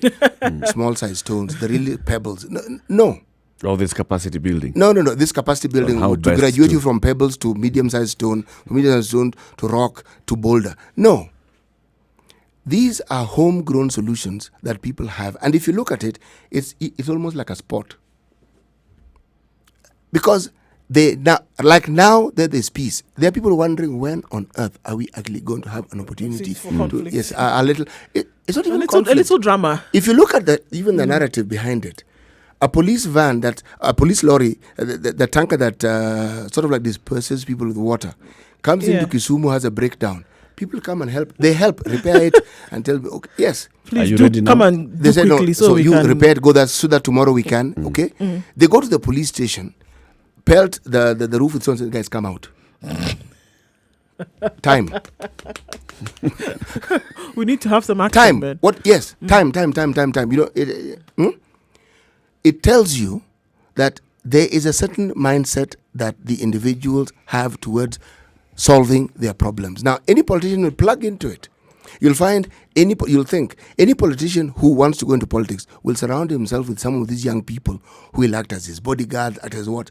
It is a growth industry. Why? Because people feel it gives them something to do. If there was enough employment for young people or opportunities they could see beyond selling thuggery, they would take it. But it doesn't exist. It's a problem. Why do you think Mungiki came up? You think because there was vast employment and the options were, should we be Mungiki or should we be clerks? Yes, what was it? Again. We'll bring it back to what you started with, taking a look at our newspaper coverage, the political coverage, and what people consume and what they become. Good morning. It's 29 minutes to 8 o'clock. This is a Situation Room. It's Kenya's biggest conversation.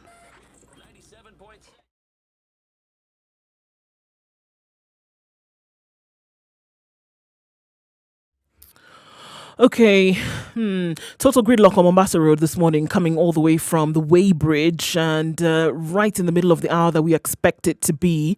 It's flowing before you get to that, but then you're stuck in this just after going all the way down towards General Motors. Then after there, it's a bit smooth until you get to Bellevue and then getting down towards the Nyayo Stadium roundabout. We expect this to happen today. Coming then off of Thika Road, traffic, terrible, guys. Whether you're connecting then from far back as Roy Sambo, coming down then past Safari Park Hotel, Muthaiga, before that Kiambu Road, then trying to join the highway. It's a total mess this morning. So yes, you're just going to have to sit it out until you can get out. Coming out of Westlands, we have the traffic at the 87. The bypass on Red Hill is an option for you to use, though that is moving slowly. Ngong Road to the City Mortuary roundabout, traffic is at an absolute standstill. Nothing is getting through, unfortunately. And coming then off Langata Road, it's not so bad. It's moving very slowly, but it's moving. At least you can count your blessings for that. We'll take a look at some other roads in a short bit. Spice FM KE. Let's know what you see, guys. It's going to be one test this morning in traffic.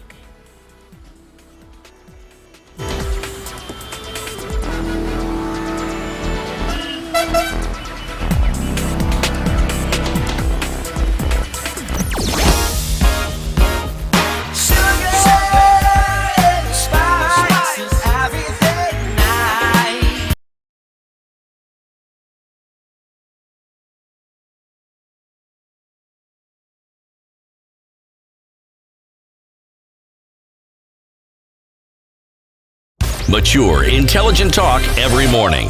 Spice up yourself. Globally, what they say about media and media consumption is sex and scandal sells. In Kenya, particularly, we say politics sells, right? And that's what we were starting with CT earlier this morning. Is that the case in this country? Is it true that politics sells? Is it the conversation starter? Is it what we want to consume on a daily basis? It's bigger than football.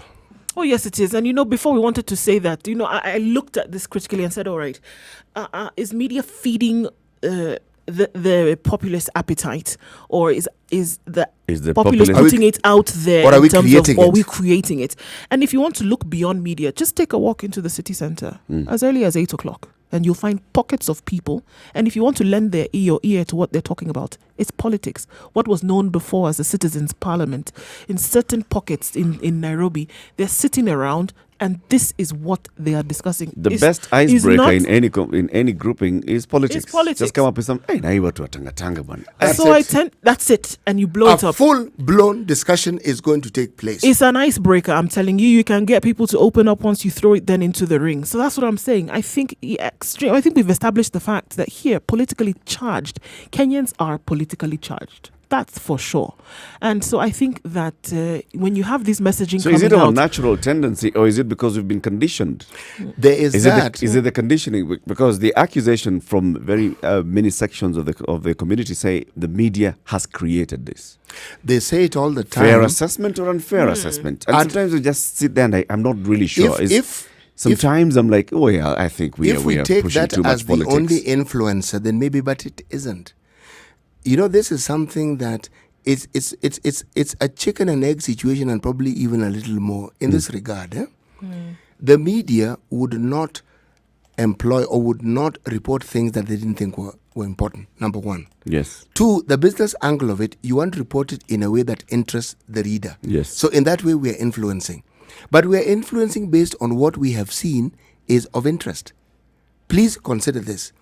People think that when the public follows the politicians, they're being silly. No. They are really being smart and savvy. They have determined and looked over time and realized this politics is what influences our lives. Forget the other stories we're being told. So if you want to actually get on in this country and in your life, you need to be very finely tuned into the politicians. Case in point, have you ever seen how the moment you look like you drive a car that seems to promise movement beyond the day, you are suddenly, if you're male, you're called mzee, even if you are youthfully looking. Yes. Okay? Now, you think, so the person is actually administering and showing respect. No. A trade has begun. He calls you mzee. He calls you chief. If you have a white beard like mine, he doesn't call you mzee. If you come from a neck of the wood, msmewa. Come smell. Yes. So, some will call you excellence. They'll think of any adjective that may appeal to you. And there are people who love this. You enjoy. Yes. He is trading with you after he has... So once the highest point of elevation is by positioning you as a politician. Yes. Mheshimiwa. Now, if you... because nobody's going to call you bishop. Yes. If, depending on the circumstances, if you actually acknowledge he has done his bit, he has actually done his job, he now needs payment. Hata mzee nilikuwa tuna shida kidogo na hii ni shida ambayo wewe unaweza kushinda kwa urahisi sana. He has preambled it for you. Yep. Now, since you're mheshimiwa, you feel, of course, I can. Of course, and this one can be easy for me to now, to do. If you just pause there. Unajua watu siku hizi wanasema, kwanza wewe ulisaidia nani? Wamefurahi sana. Wajua hiyo watu roho yao inabubujika na raha na wewe hata wewe huwajui. Now you tell me, who is smarter here? Oh, definitely. It's the guy. Precisely. So it's not the media that has fed. No, the media knows what is required and feeds into it. And in feeding into it, that's how they actually The media has tested the ground and They know. seen very well that this is how people are charged anyway. So all we're going to do is, like you say, keep feeding. What has made Kenyans become so political? I'm explaining it because they understand politics is what their lives depend on. The politicians make or break their lives. They've understood this. And when no, they haven't understood it. Oh, they have a misconception. They have understood it. Yes, but in the wrong way. What is the right way, Eric? Politics, solving your lives, is understanding that, well, when I elect this person, they're supposed to go in there, represent me, and ensure that services are delivered. This is not it.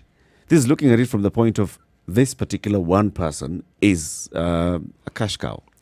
That's where the voter is smarter. That's what I'm trying to tell you. Before the advent of the Constituency Development Fund, the truth of the matter was... That voter is not smart as it is. That MP was supposed to bring you development. Now, that is a con. If the government hadn't planned for it or budgeted for it, it was not going to happen, even if your MP went and shouted him or herself hoarse. We know this. But with the CDF, the MP then became directly responsible for something that would change that person's life. Directly. So how do you make sure that some of these goodies come to you? I put it to you that the way we have looked at politics is the wrong way, and that's why I'm starting from. Yes, we are completely consumed with politics, but also from the wrong understanding of what politics is. Politics does influence your life, but the way we look at politics influencing our lives is directly. That this politician can influence my life by giving me something, a cash handout. Yes, so it's not necessarily about the decision that's made at the influencing my life. No. From that point. The cash handout is a compromise. Since the things that I consider important are not going to happen, let me at least get something. That's where the mentality of the cash handout comes in. And since we've seen people actually receiving this cash, it is possible that I may get some. Since we've seen people being paid to go to rallies, I can get some. The thinking was different. Oh, yes. That it was not about cash handout. Yes. It was about electing you to go in there and do something better. But that has changed, and I think it's clear. Yes, what we're discussing is we're discussing an evolutionary process. What, before independence or no after even after independence, people didn't go to MPs for handouts. People went to MPs to discuss problems, and an MP was somebody you actually saw and talked with. Yes, and somebody and you how met did that and somebody MP you knew. Resolve those issues? Not by saying I'm going to Nairobi and raise it in Parliament. Actually, they used to raise issues in Parliament. That's actually the whole point. They did raise issues in Parliament, and it was reported on radio, KBC Radio, and it was even Taifa Leo, and it was also reported. But was that the expectation of the person who has come to visit the politician? Yes, he knew that the politician would represent him in those early days. No. Politicians didn't give handouts in those early days. There was no handout. Okay, has there been a change? Were poor. All right, so has there been a change? Because even when you saw politicians running for elective office, that has also changed. Because you see people now making a run for office to the end that they would get more money in their It's a pocket. better job prospect. It's a better job, right? It's a job application. So previously, this could go then hand in hand. Previously, where you saw a politician as one who could solve problems, now you see the politician as one who could put something in your pocket. Look, the politician in the early days, as I said, was actually poor. The salary wasn't anything to jump up and down about. It was higher than most. But before? Not really. And when we're talking about before, Not really. how long ago Civil is servants, this? basic civil servants were better paid than MPs. There's nothing an MP could do that someone who was just employed in government couldn't do. Believe me, the salaries, if there was someone who was perhaps in those days, and even if you said, you will find, there was nothing. A teacher could walk into Cooper Motors Corporation with a pay slip, and a hire purchase agreement was signed, and you drive off with a Volkswagen Beetle. A teacher. Yes. An MP could do the same. There wasn't a difference. Right now, man, the difference is like heaven and earth. A teacher can walk into over time, a similar establishment and buy a bicycle, maybe. My thinking is that it used to be the same, but over time it has become worse. And introducing things like the CDF has even made it worse. Because CDF is basically that. And if you keep questioning, why do we need CDF? Why does an MP need a development fund? The MP's job is not development. The MP's job is not to build schools, to build dormitories, to build, feeder roads. That's Their not job the MP's is to job. pass laws. Your job is to go in there and legislate and lobby for your people. Eric, lobby so that the government allocates a budget to come and improve those infrastructure. Eric, there's a gentleman who was MP of Nakuru town called Mark Muithaga. Took over from Achieng' Oneko. Mark Muithaga made utterances that the government of the time didn't particularly like. It was at a time when they were about to have an election. Mark Muithaga was jailed. He won the election in jail. In jail. Now, which handout was he giving people in jail, bro? I'm trying to tell you, people, how do you think Martin Shikuku just kept getting elected MP? When the change you're talking about came into being, suddenly was told, Chief, Kama hauna kitu this kwenda. representation is all good and well, but Let's hear from David Nyamoya, who's calling in from Kisii. Good morning, David. Good morning. How are you doing? Fine, thank you. Good morning. Fine, thank you. I come from Kitutu Church South. Yes. I'm a voter of Richard Mamoimo Onyonka. Yes. And there's something I wanted to contribute a little bit about the CDF. Please. We always have two types of politicians. Yes. We have those who have self-interest and community-based interest. If you come to Kitutu Church South, Yes. you look at our constituency. Our schools are not for example, our schools are well done than our immediately next constituency. We were number 4 in the Mizani, we were number 1 in Kisii County, number 4 in the whole country because of these developments we have. So, unfortunately, when Kitutu North and Kitutu South was being divided into two, we didn't manage to get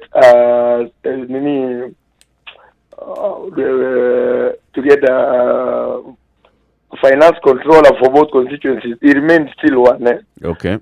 So one question I was asking myself, this same guy who is the funds manager in Kitutu South, where we are number 4 in the country and number 1 in Kisii, is the same funds manager in a constituency that is neighboring us, that we divided each other with, is number 200 and something. So that is where, from our opinion, was there are people who go to parliament, or there are people whom we elect with the people at heart. As far as a politician has his own interests, but there are those politicians who have people at heart. And others don't. don't. Like even others don't completely. I am telling you the truth. David, let me interrupt your train of thought and ask you a direct question. We are talking about Kenyans and their appetite for politics. Yes.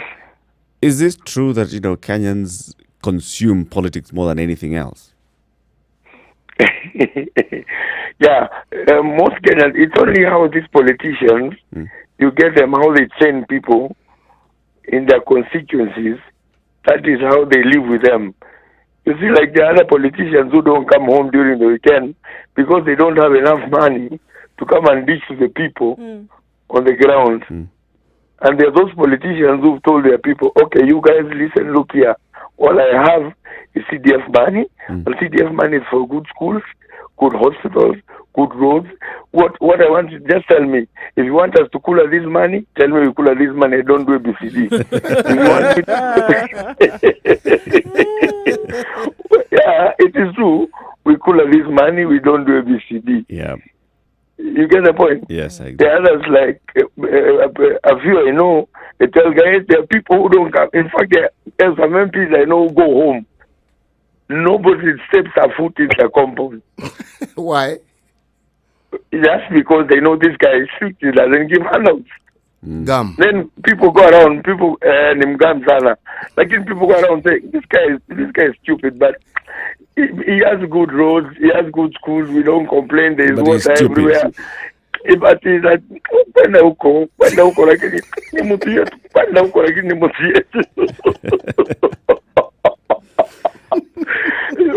You get the point? Yes, we do. Yes, we do. Yes, we do, David. Yes, Thank you very much for calling in this morning. Thank you very much. Have a good morning. Have a good morning. Good morning. 0719-012-600. What are your opinion on this? Are we overly consuming politics? Eric, you know my position is that the voter is a smart one. He knows what he needs to gain, what he needs to get. In fact, the example that our caller, Mr. Jonka, mentioned, David Nyamwea, yes. What I liked about him is that, you see, he talks about individual politicians. The fact that one MP will do something with the same resources that another one has, and you can see the disparity, again points out what I'm trying to tell you, that indeed, the idea of self-interest is fundamental to politics, I understand. But it's rooted in ensuring that your self-interest is tied in with the interest of the voter. That's how it actually works well. When you know that my success has to, I actually get to approval rating from these people here. So I have to do things that they actually like and see. Now, the balancing act is perhaps where some people fail. They don't know how to balance it. You are right when we say the salaries were low, the cost of living was also low, and the shilling was strong. I gave the example of the teachers because being a civil servant then was perhaps the best form of employment. Anyone who was doing well in life worked for the government. The salaries in terms of Kenya shilling seemed like little money, but you could do a lot with that money. It was a strong shilling, it was a strong economy, cost of living was low. Now, look at the leap that we've had. If you take, for instance, the West that we keep referring to, they actually have structured institutions which actually work. Ours has been that one. These institutions work sometimes depending on who's in power. Other times, they are completely disjointed and dysfunctional. So the things they're supposed to do, we know. We've even had occasions when we've seen some of those departments working well. Then others, you hear words being thrown. We are doing this. A trip is made. The situation that was being supposed to be sorted out doesn't even remain the same. It gets worse. Worse. You keep saying that the citizen the voter is wiser, yeah, but I'm thinking, no, come on. So how is it stupider? Let me ask the question. We have these political conversations on a daily basis, discussing direct things, the personalities. Oh, why is Ruto being fought? Oh, why is Ruto fighting? All this, we have these conversations on a daily basis wherever you go, right? Yes. And yet, we find ourselves where we do find ourselves.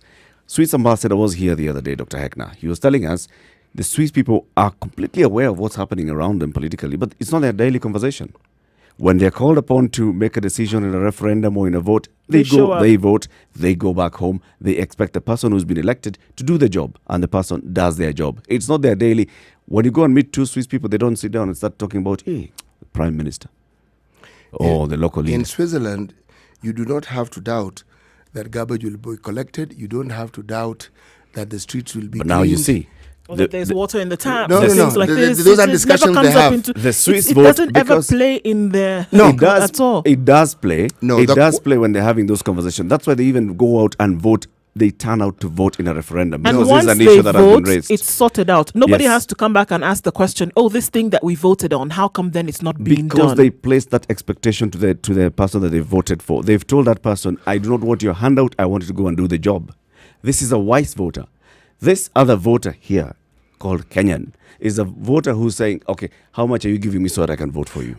When did the Kenyan voter start asking How to am I- be given things? how am I- When he how was many times am I continually knocking onto abused your door? and everything he was told was going to be done for him never gets done. Look, Yes, this and is the instead thing. of changing the wheel, No, in this case, the it's- voter fell into what the politician No, I don't wants think to they do. fell into No, a he trap. didn't. I think the way they actually looked at it is, okay, we put you there and certain things that you were supposed to have done never happened. So let me get the one that will that will translate for me now, immediately, something that I can do with it now and actually see the products of it. And I think that is how people think. And this is why I'm saying this voter is not wise. Oh, this voter The is very politician- wise. the So politician- you're saying he's penny wise, pound foolish. Yes, the politician started off by coming to seek votes and promising to go and do something. Then the politician does not deliver on those promises, goes and steals from the coffers, comes back home without money to gloat. Right? So the voter To realizes that the this is voter happening. sees this is what the politician is doing. And then the voter falls to the trap of the politician by Oh. now saying, give me that money we eat. I will take you back there so that you can eat more. That is what the politician wanted in the first place. But the politician in My this case actually accountability- believes that my this person is going accountability to vote, to because you- what do they say? What did you guys say? Kura kwa huyu, kura kwa huyu.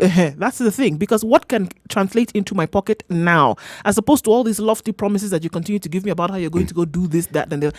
I have realized that it is not going to happen. So every roundabout cycle, can I get something that I can put into my pocket? At least let me see the one that is going to help That's the me. most unwise decision ever. Let's go to the phone lines. We have very many. Rotich in Mombasa. Good morning, Rotich. Morning to you. Good How you morning. doing? Hi, how are you guys? Good. We're We are good, well. we're good. What's your contribution to this? Good. My contribution on that is that you see, the Kenyan voter is not. I would not say it's not that wise. Is neither that stupid. They're just, some are just trying to flow with the circumstance. They just want to make something out of a situation that has been created over time. Like, for example, some youth somewhere wants to go or some gentleman somewhere wants to go to his MP's place very early in the morning when the MP is around to just get some 500 or some money to just be in his pocket. Simply because on one side he has realized that some of the things that the MP had promised by through his very nice Words. put manifesto and words and what have you, they are not forthcoming. So what do? Let me go to him, get something for the day or something for the 2 days ahead of me. So the voter is just But doing this for basic survival. Yes, some are doing for the basics of the day, but some, I would say they just I don't know, downrightly stupid or something. Given that, Let's say unwise. yes, unwise. Yes, somebody. You see, when you put somebody in a position, there is a period where you're supposed to audit what this person has done. Has he delivered or has she not delivered? Now, you'd find at the end of the period, that is when at the end of the period we go back to elections and see, did this person what he had promised to deliver, did he deliver? He did not. He should exit. Another one Point comes. made. Point But- made. Thank you, Rotich. Let me go now to Frederick Heroes, who's also in Mombasa. Frederick, good morning. Frederick, Yes, hello. Good morning. how are you? Yeah, I'm good. Morning, Spice. Good morning. Good morning, Frederick. Yes, it has been a while. I've been listening to you guys passively, but now I think I have an opportunity today to communicate. Thank you for calling. What's your opinion on this? Okay, number one, why should a politician promise something?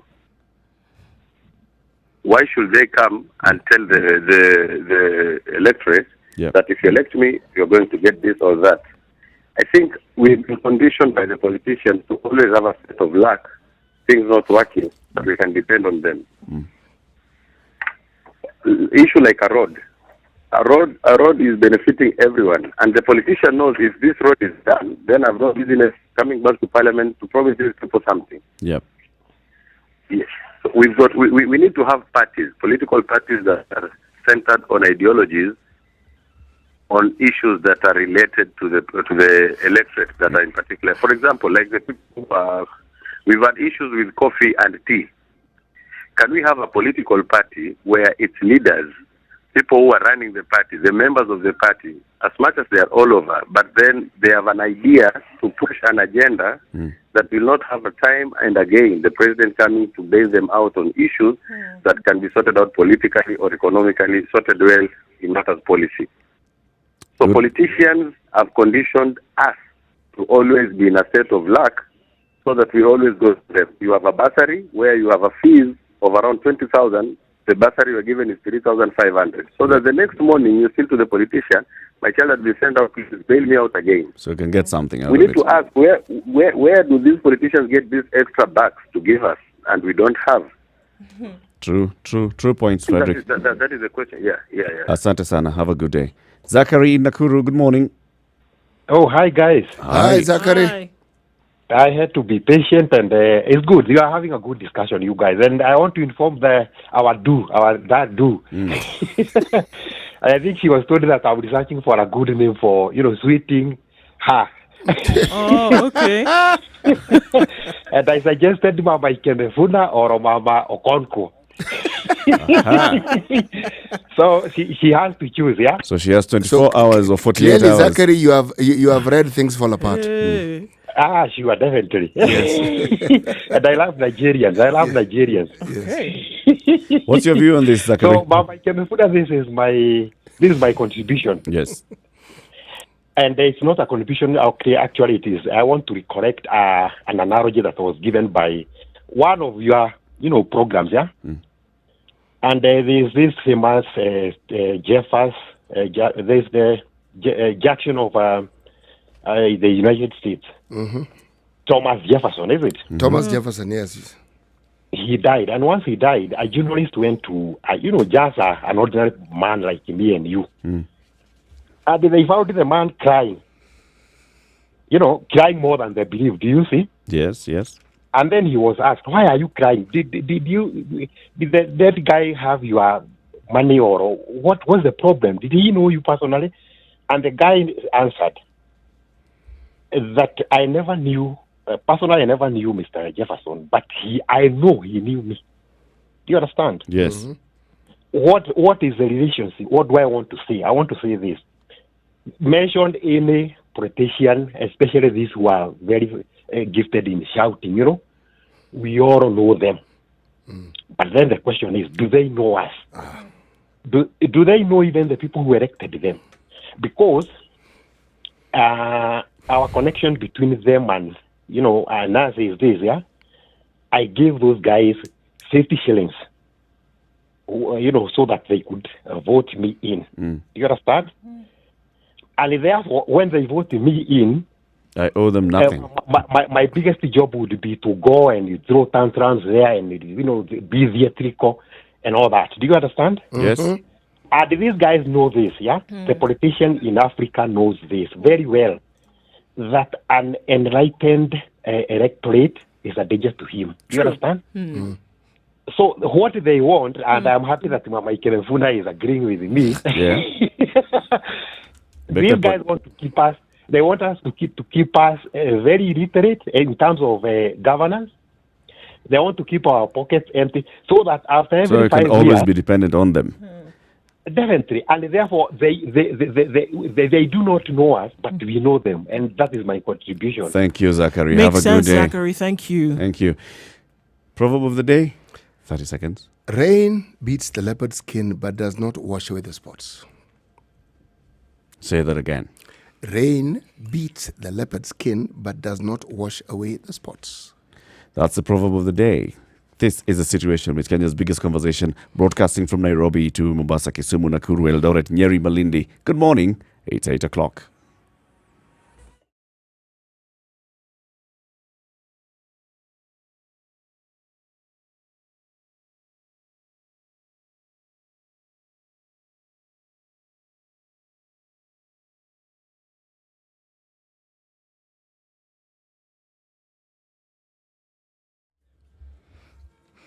It's an absolute standstill on Kiambu Road today, all far back as the CID. Nothing is moving. People have tried to create their own lanes, but nobody's sticking to the lane here. So it means that it's going to be terrible getting into the city centre today and then joining Thika Road. Kiambu Road is what is serving up those terrible vibes today. Everywhere you look, it's not happening. Mombasa Road, trying to get to the Nyeri Stadium roundabout, is taking a little bit of time because it's normal. It's Friday morning. Let's see how that looks like in a short while. Nobody else seems to be having much problems today apart from Ngong Road and the regular things that we see there anyway. The southern and eastern bypasses can be used as options. Using the service lane on Thika Road today actually will help in a little way here or you're there. Let us know what you see, where you might be stuck. Let us know. Spice FM KE on Twitter, 0719012600.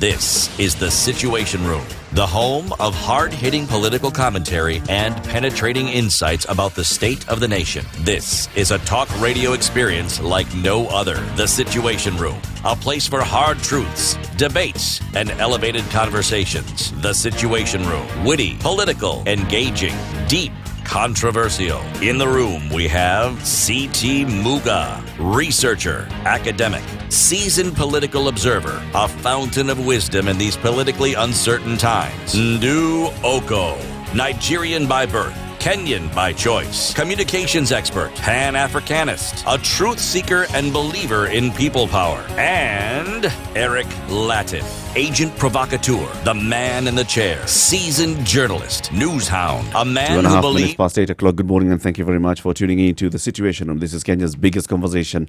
We are live streaming. Always remember this, www.spicefm.co.ke. When you get to work, you can also watch us on Facebook and Twitter, SpiceFMKE on Facebook. We're also live streaming on Twitter at SpiceFMKE. Our individual Twitter handles at CT Muga, at Nduoko, at Eric Latif. Nduoko is Nduokoh. Fantastic. Mama who? Ndu. You know, Eric, No, some of the You points have that until were being Monday. made- Z. To I'm respond not to going the Zachary. mama route. Things fell apart. We They understood fell apart. it. The center didn't hold. We got Yes, we are trying to make it hold so that more things don't fall Now apart. you've got to give Zachary that response on No, Monday, whether you accept or you want him to I go love back and this continue analogy. looking for better. But you know, Eric, the discussion that Zachary brought into being, and the one which the previous caller was actually seemed to emphasize on, was something that has to be a subject of our discussion where politics is concerned. You know why? You see, if you look at our electoral process and you ask a fundamental question, do people vote because they like someone, or is it that they vote because there's someone they do not particularly like? Case in point. Many times we vote out people. Yes. Did we vote in Uhuru Kenyatta because he was liked, or did people vote for him because they feared or disliked Raila more? Which is which? That's politics. And these are questions that when you ask, you then have to go into, okay, these things that we brought into play, are they real? Are they imagined? Are they concocted? It is an ongoing debate. It isn't something that we can decide and determine in our talk show and say, this is it. It's a moving target.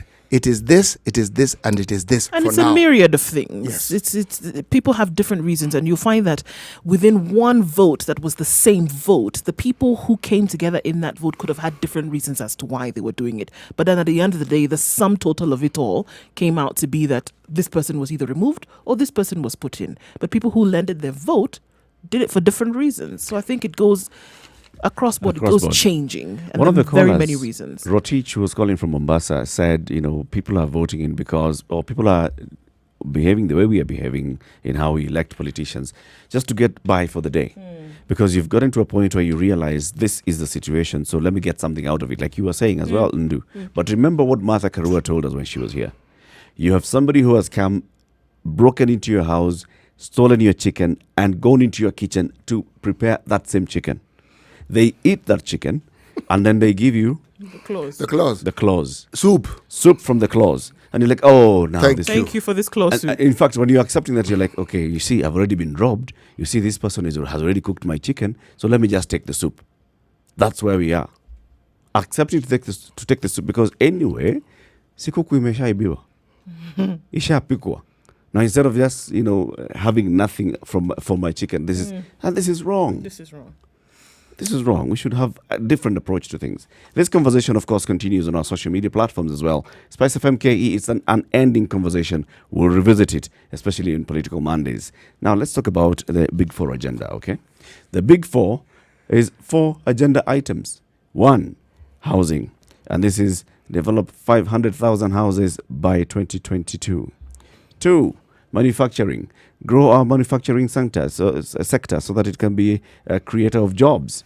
3, universal health coverage. Have 100% universal health coverage by 2022. 4, which is the fourth one. We always leave the fourth one. It's health, housing, manufacturing, and food security. Food security. Have 100% food security By 2022. by You're already 2022. laughing. Okay. All right. Now, if you look at the two financial budgets that have been presented to Parliament since the rollout of the Big Four agenda, they have been geared towards supporting projects that will develop the Big Four agenda. Projects that will go in towards, universal health coverage. We have pilot projects in 4 counties. Projects that will go towards, improving our manufacturing sector. Projects that will go towards housing.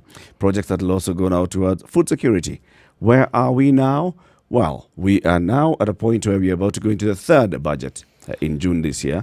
The National Treasury has already released its policy statement on this budget, where it says the budget for this year will be harnessing the Big Four for job creation and economic prosperity.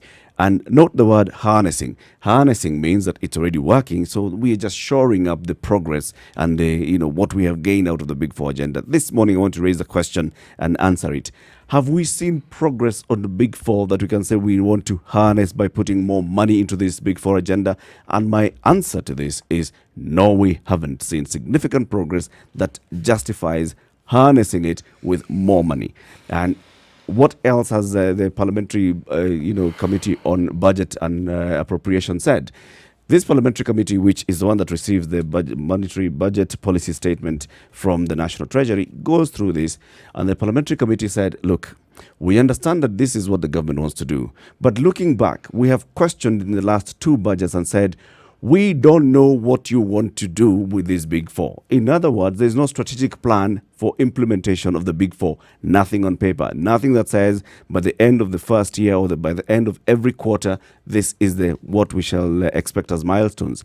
No monitoring and evaluation framework has been instilled into the Big Four. So we're basically just rolling as we go. But we want to harness the Big Four for creation of jobs and economic prosperity. This morning I want to say it's about time, because we are seeing nothing out of the Big Four agenda. The government should just drop this whole idea of Big Four agenda. Stop spending our money on something you're calling Big Four agenda. Let's spend money wisely.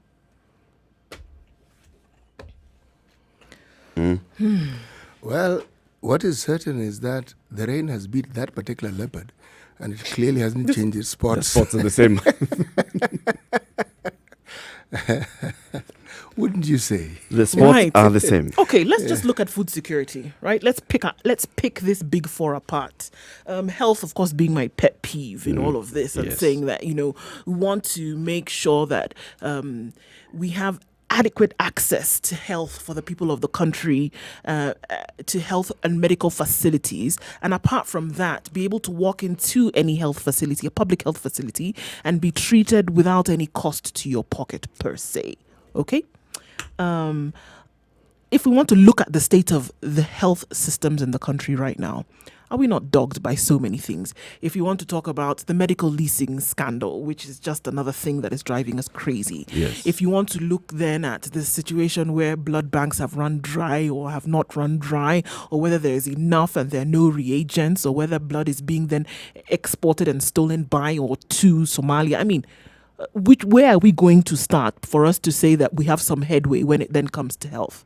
We've had the pilot projects that were run, that were, you wanted to say that, yes, Nyeri, Isiolo, Machakos, and Kisumu, probably 2 out of 3 of them went through the pilot program and did very well. To see a rollout of the same with 20 billion having been released from the National Treasury, or said to have been released by the National Treasury, but it still seems that the foundation of this all has not been built. And I think we've gone into the Big Four without proper foundations. And it was very important that you don't start projects, huge national projects like this, without looking at where we are now. It sounds very lofty and fantastic to say that this would be a legacy of His Excellency the President, all right? To say that I got the country off the blocks. At least now we've put wheels on this vehicle and we're going somewhere. You can't do that though unless you have the proper foundations in place. We go over and over and over again. Okay, look at the handling of corona, for example. We had to procure certain things to have emergency services put in place. Things that you would expect if you had a health system that was already running properly. You wouldn't think that we would need to go so far, do so much all at the same time to get the thing running. But unfortunately, that's where we are. You want to look at food security, okay? Just the things that are affecting sustainable. Just let's talk about sustainable food sources. Let's not even get complicated. Kenya does not have sustainable food sources. And we want to talk about total food security in the next 2 years? Absolutely impossible. It's not even about being negative. It's not about being a doomsday or a naysayer. It is not possible. We have famines and floods in the same year. We have locusts that have come and taken away all of the vegetation that had grown between December and March. All of it gone. And then we want to talk about food security where you don't have sustainable sources. It's time to take a look at this thing and actually say, you know what? It's possible that we jump to the gun. It's not possible to have some of these things done. It sounds very nice. You go and stand behind a podium and talk about this is what we're going to do. This is what we've done. But let us be realistic. Some of these things just cannot happen. You, Eric, talked about less than 1,000 housing units having been put up in the country. 226 to be precise. 226,000. 226. 226. Yes. No Number thousand. total. 265 full stop. No zeros after No any. zeros after that. No. Okay. And we were looking at 500,000 units by 2022. So let's be realistic here. There are certain things that are dogging the system, and it is not possible for it to happen. And I think sometimes governments have to come to the realization that some of these projects should stop. You talked about Dr. Heckner coming here and saying that, we looked at, corruption and how its impact on development and said sometimes the recommendations come that, it's time to put a plug in some of these. Don't start another one when you have not finished the precursor to. When you go to university, they say you want to do a course in this. There's a course that you must do first. A prerequisite course that you must do to lay the foundation for you to then go forward. It was necessary for certain things to have been put in place to see this Big Four agenda realized. The biggest thing that what ought to have happened is there should have been a plan. If you want to look at health, there should be running water. If you want to look at something so simple. We roll out the entire project without a plan. Basically, a plan says these are the needs, this is what we need to do, and this is... this is the current situation. Management. Yeah. So this is what we want to do. We'll put money here, and this is the direct result that we want to see. And this is how we shall measure and evaluate what is happening. When you look at what the National Treasury is telling us, you've talked about the universal health coverage for all Kenyans. The milestones that the National Treasury is picking is basically just hobnobbing on everything else that the government is doing and saying, all these things are, lumped up towards universal health coverage. Milestones in the health sector include operationalization of the Kenyatta University Teaching, Research and Referral Hospital and the Othaya National Teaching and Referral Hospital, which are expected to enhance health service delivery to Kenyans. Those hospitals started being built before 2017. Yes. So therefore, they were not part of the Big Four agenda. No, Those were already in the pipeline. Number two. In addition, all 47 counties have received Beyond Zero mobile clinics with an aim to reduce new HIV infections among children and improve maternal, newborn and child health. Beyond Zero was started by First Lady Margaret Kenyatta in 2013. So clearly, it's not a 2017. How do you say that because of Beyond Zero, see, this is part of the Big Four. This is part of the Big Four. If you wanted to lump it in, you should have lumped it in and said, are we financing the Beyond Zero? In addition to what we are the ones who have been running on the streets of Nairobi to contribute to the Beyond Zero. So why is the treasury? Okay, the other one. The government has also decentralized cancer management services through establishment of 10 chemotherapy units in Nakuru, Mombasa, Garissa, Machakos, Nyeri, Bomet, Embu, Meru, Kakamega, and Kisumu, which has improved access to chemotherapy. Give me a budget line item that says this is what we financed in the 2016, 2017, 2018 or 2018, 2019 budget, and this is the result. But coming to say, this is what we've done, and then now we say, now, To further enhance access to quality healthcare, the government has reduced financial barriers, with more than 181,000 poor Kenyans accessing health services. Moving forward, the government will focus on primary healthcare, progressively address human resources, provide basic equipment in primary healthcare facilities, ensure availability of pharmaceuticals and non-pharmaceuticals, by also ensuring that we are buying locally manufactured medicine. And the ones that are being manufactured are where exactly? That's where the manufacturing sector will come in. Will come in and then tell us how this is And in actually the next working. financial Will year, come in. Yeah, and then in all the of next this on the financial year, we'll backdrop, ensure that there is a production facility for local medicine, and that medicine will support the Big Four. against the backdrop of a national health insurance fund that is on its knees. Okay, that would have been the driver for this thing that we're talking about, for accessible healthcare, on its knees, rocked by scandal, year in, year out, rocked by mismanagement, rocked by corruption, and we say that we're on course. Who's fooling who? Who is fooling who in this case? And look, I'm sorry, but we don't have medical facilities where there's running water. Yeah, I'm sorry. Things like that then cannot work. What exactly are we then providing? What are we providing? Okay, well, let's go back to food security. In today's paper, we heard CS Munya saying, you know what? This locust thing is not a tragedy. Okay? We've got it under control. Out of the mouths of people in certain counties, they've said, you know what? Our livestock now have nothing to eat. Whereby we would sell milk, the livestock are now eating the locusts, and this is affecting the quality of the milk that they then produce. So people are not buying our milk because it tastes different. They're now eating the locusts. You know something? Does this not represent a tragedy of the highest possible order? But CS Munya says there's no tragedy. No. C.S. Munya also said that these locusts were actually old. The old ones are going. Yes. This is a problem, guys. And all of this saying then we want to actually then bring the Big Four agenda Big Four. will work. Come on. I think there's a certain kind of integrity then they would attach to government when they said, know what? Stop everything. No. Hold on. You use the word integrity next to let government. me finish That's why now. I'm Let me saying finish. stop. I'm saying Yes. there would be some kind of integrity you would attach to government if they would actually be able to say, you know what? Looking at all of this, it is not possible. Let's take a step back, rewind the clock and say, do an audit of all of this. It is actually not possible. Can you attach the concept of mud to drought? Can You you? have refused, Abi. Integrity, government. Okay. Mud and drought. The government should just abandon the Big Four agenda. The next budget, the National Treasury is saying it will be based on harnessing the Big Four for job creation and economic prosperity. Have we seen any jobs created out of the Big Four? Is there economic prosperity out of the Big Four? 2 years down the road, why are you still beating this dead horse? Forget it. Good morning. It's 19 minutes after 8.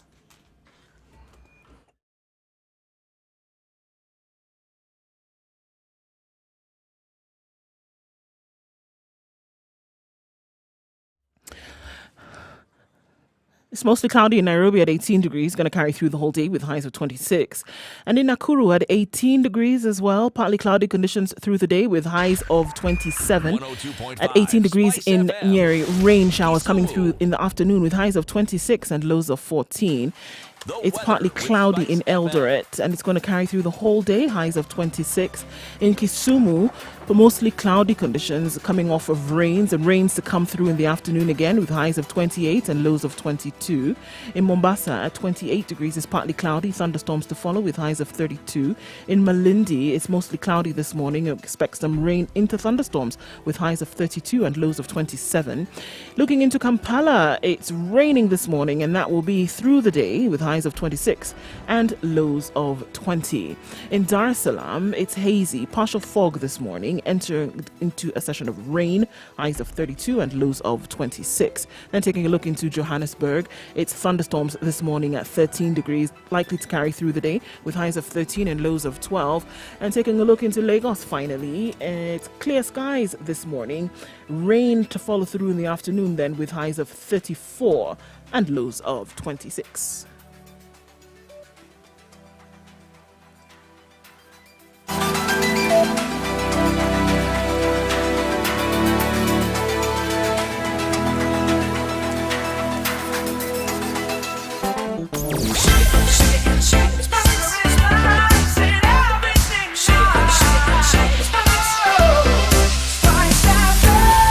spice up your life.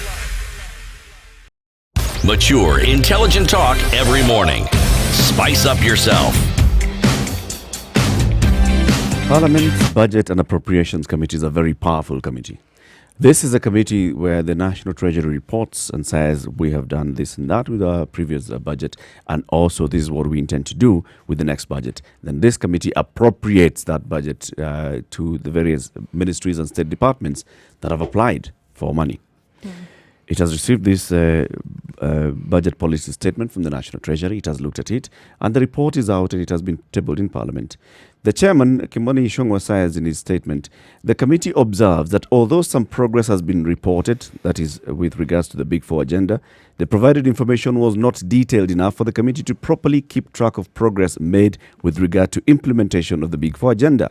In our previous two reports, on the BPS in 2018 and 2019, this House had resolved that a master plan outlining the strategy in implementation of the Big Four plan be developed, including a results-based matrix for resource allocation, as well as a monitoring and evaluation framework. Mr. Speaker, sir, such a blueprint would have been useful in guiding resource allocation, as well as monitoring implementation of the Big Four plan to ensure its resources. Twice, Parliament has told the government, bring a master plan, bring an implementation plan so that we can know this is what you intend to do, and we can also measure and see this is the progress that you've made. The National Treasury has been playing dodgy with this. They're coming up and still telling Parliament this year's budget is going to be harnessing Big Four agenda. What's the Big Four agenda? Harnessing what exactly? It sounds like really nice things to say, but when you get into the practice of it, you realize that you actually don't even know what you're doing. No, what they're saying is pandering to statements made by the president or promises or policies uttered or supposed, whatever it is. And they're trying to say, we are behind you. We support this initiative. Is that their job, really? You know, the reasons why many governments move forward in so-called reaching the take-off stage economically, where their affairs can actually run and what we call the means and factors of production are in tandem with the things that are being needed. All these things work is when they actually put the nonsense aside and talk about things that actually need to be done and what priorities are. We don't need these mega projects. We actually do not. Case in point, if you've had all these mega projects, none of which has been completed, and life is going on, so what was the rush to have in them? the first place? So why did you enter into them and spend all this money? What was it for? Let me give you an example now. The expansion of the Nairobi-Nakuru highway has stopped due to lack of funds. There's no money anymore. This is something that was budgeted for. They said, okay, we're going to go ahead and do this. Now you can imagine a road that connects east and south. It connects through the entire country, then leading out when you want to go out. By the way, that road is part of a highway. It's a network that connects the continent. Exactly. It's East not, and South Africa. Yes, it's not from Naivasha to Nakuru. So you can imagine that has been stopped due to lack of funds. Something then that would be necessary, like this, a road network, because then you deal with so many things. You deal with trade, you deal with transport, the movement of persons, so many things happening at the same time. No money to finish it. I'll give you another example of where things may work. Italy has shut down the country, literally. But you know what they've done? They've said and business loans will be on hold. You will not moratorium, pay. Break. You will not pay until and things interest are okay. will not rise, and there'll be no penalties. There will be no penalties. There will be no raising of interest. Nothing will happen until everybody is able to go back to work. Can you imagine the bedrock upon which a decision like this has been made? It means they've gotten all their ducks in a row before the work had been done, and they don't just talk. It's a plan that has been put in place. Somebody was then able to say, you know what, actually, we can get this done. By nature of the fact that we had done this previously, we have something to land on. I mean, when will we get to the point whereby we're able to do things in this country the right way? Is domiciled in one ministry. And Mutula Kilonzo Jr., the senator for Makueni County, told us, we have a fourth arm of government called the National Treasury. It's very clear. When the National Treasury comes up with a budget policy and says, this is how we want to spend money in the next financial year, taxpayers' money in the next financial year, we are going to harness the Big Four. And this is the progress we've made. That progress is not detailed. Those things of saying, now Kenyatta University Hospital is in operation. Kenyatta University Hospital, how was it part of the Big Four? How do you tie it into the Big Four and say, this is And what pi- we and spent piggyback money on their on? projects. And this is when we started the Big Four, we said, all right, so let money go to Kenyatta University. Kenyatta University Hospital. This is what we shall have. It's not detailed. Parliament itself has been saying, look, you're just telling us these things are happening. Oh, there's a pilot project. We've seen a significant progress. We keep saying the pilot project for universal health coverage ended in December. We are in March. Has there been any report that shows us? All we this know is that what from June, we other did? counties will roll out according to the report. A few what we statements know. were made. A few things here and there. Proper report showing No, this is it. we No, thought no. it At was the perhaps end a of- reporting error, but there's no report. No, there's actually no report. But if you want to find the real jinx anomaly in this conversation, the county that wasn't part of that all of pilot the- actually has a working health system. rolled Better it than out. the pilot one. Yes. Rolled it out. So, what were you piloting? And there was a success story. You know, you pilot, you're not sure. So you But- want to test it and see Yes, if it but will actually work. you have someone who's done it. So it can So work. you require replication. It's working. What we actually ought to have is a report that looks at these 4 pilot projects vis-a-vis the Makueni Makueni project. This is Yes. what we were See, able exactly. This is what Makueni Lessons has learned. done, and this is what the 4 have done. Now let's pick the lessons. We don't have a report on the implementation, and then we are saying we are going to harness this by putting more money in something amorphous called, universal health coverage. There's always something new that money is being Schemes spent to on. eat Always. Always something new that money is being spent on. And whenever there's a problem, the solution is one that requires money to More be money. spent on to be it. spent to, Yes. to have it sorted out. And that one, when it starts, more money is required to keep it going. So you ask, okay, what you budgeted for? And you asked a good question. What did you do with that one? Where What do you did do with it it? go? Yes. Listen Just to this what as an example, the road. Yes. The road, major highway in the country. Where did the money go? What did you do? there's something here. So among the projects, for example, in manufacturing was a common effluent treatment plant at Kenanie, right here in Mavoko constituency, the Kenanie Leather Park. So it was supposed to be complete at 80% completion by the end of this financial year. It's at 30% completion. 30% completion now. It's supposed to be in 80% by June. Okay, that is that. The BPS reports on expected 80% completion by the end of 2020 and 100% completion in the next financial year, 2020-2021. Similarly, the Dongokundu Special Economic Zone and the Naivasha Industrial Park reported 3% and 4% completion respectively in 2018-2019 and have an extraordinary target of 40% and 30% completion respectively for this financial year. So they were at 3% in 1 year, and you expect them to jump from 3% to 40% in the next financial year. Some Where are miracles. we? Similarly, in agriculture, a number of irrigation projects appear to be off track. They are still quite far from achieving the targeted acreage for irrigation purposes, as well as the targeted amount of produce. But the National Treasury is saying, oh, you know what, we've improved. We have now the Kenani effluent treatment plant for the leather factory. We have the Dongokundu, it's coming up. Dongokundu should have been completed by now. It's not. The National Treasury should be saying, we have not completed. Words.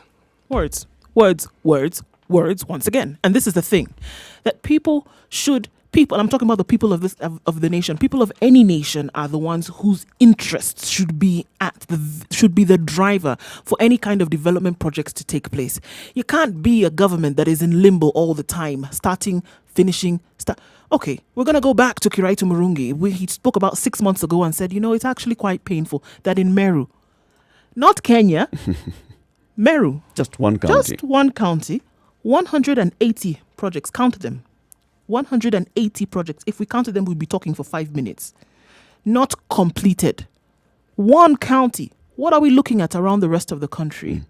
The Galana, where we had the first in history in Kenya of a foreign diplomat saying, you know what? This can't work. I've never seen anything like this.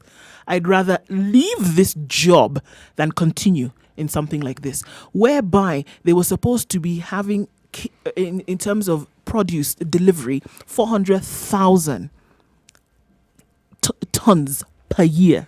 That was actualizing a bread basket. I mean, and we were And getting the Treasury away. is saying, we have made progress. Get out of here. You know what we need to do is we need to spend more money here.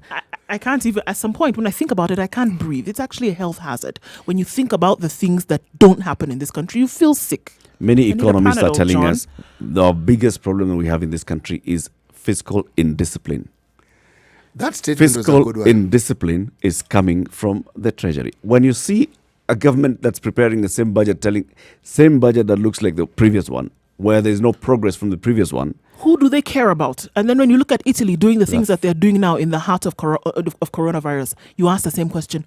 Who do they care about? Look, these countries are even thinking of how to inject more money in people's hands yes. so that economic activity does not come to a standstill. They went and altered in Europe, in the UK, And it's not the just entire words. budget. No, it's not words. They do it. They actually do it. because our treasury will actually come up with those kind of words, eh? I beg you. And then Oh, it will yes. be given money, but Alter you'll the never see it. entire nation's budget in the light of coronavirus and say, you know what, we had planned. This is what we had planned before. But because of what we are seeing, we need to tweak things a little bit so that the people at the end of the day will be protected. It's not for anybody's benefit. It's for the people of the country. Let's for look whom at you're supposed traffic. to be working in the first place. Let's look at the bad situation on our bad roads. 28 minutes to 9 o'clock.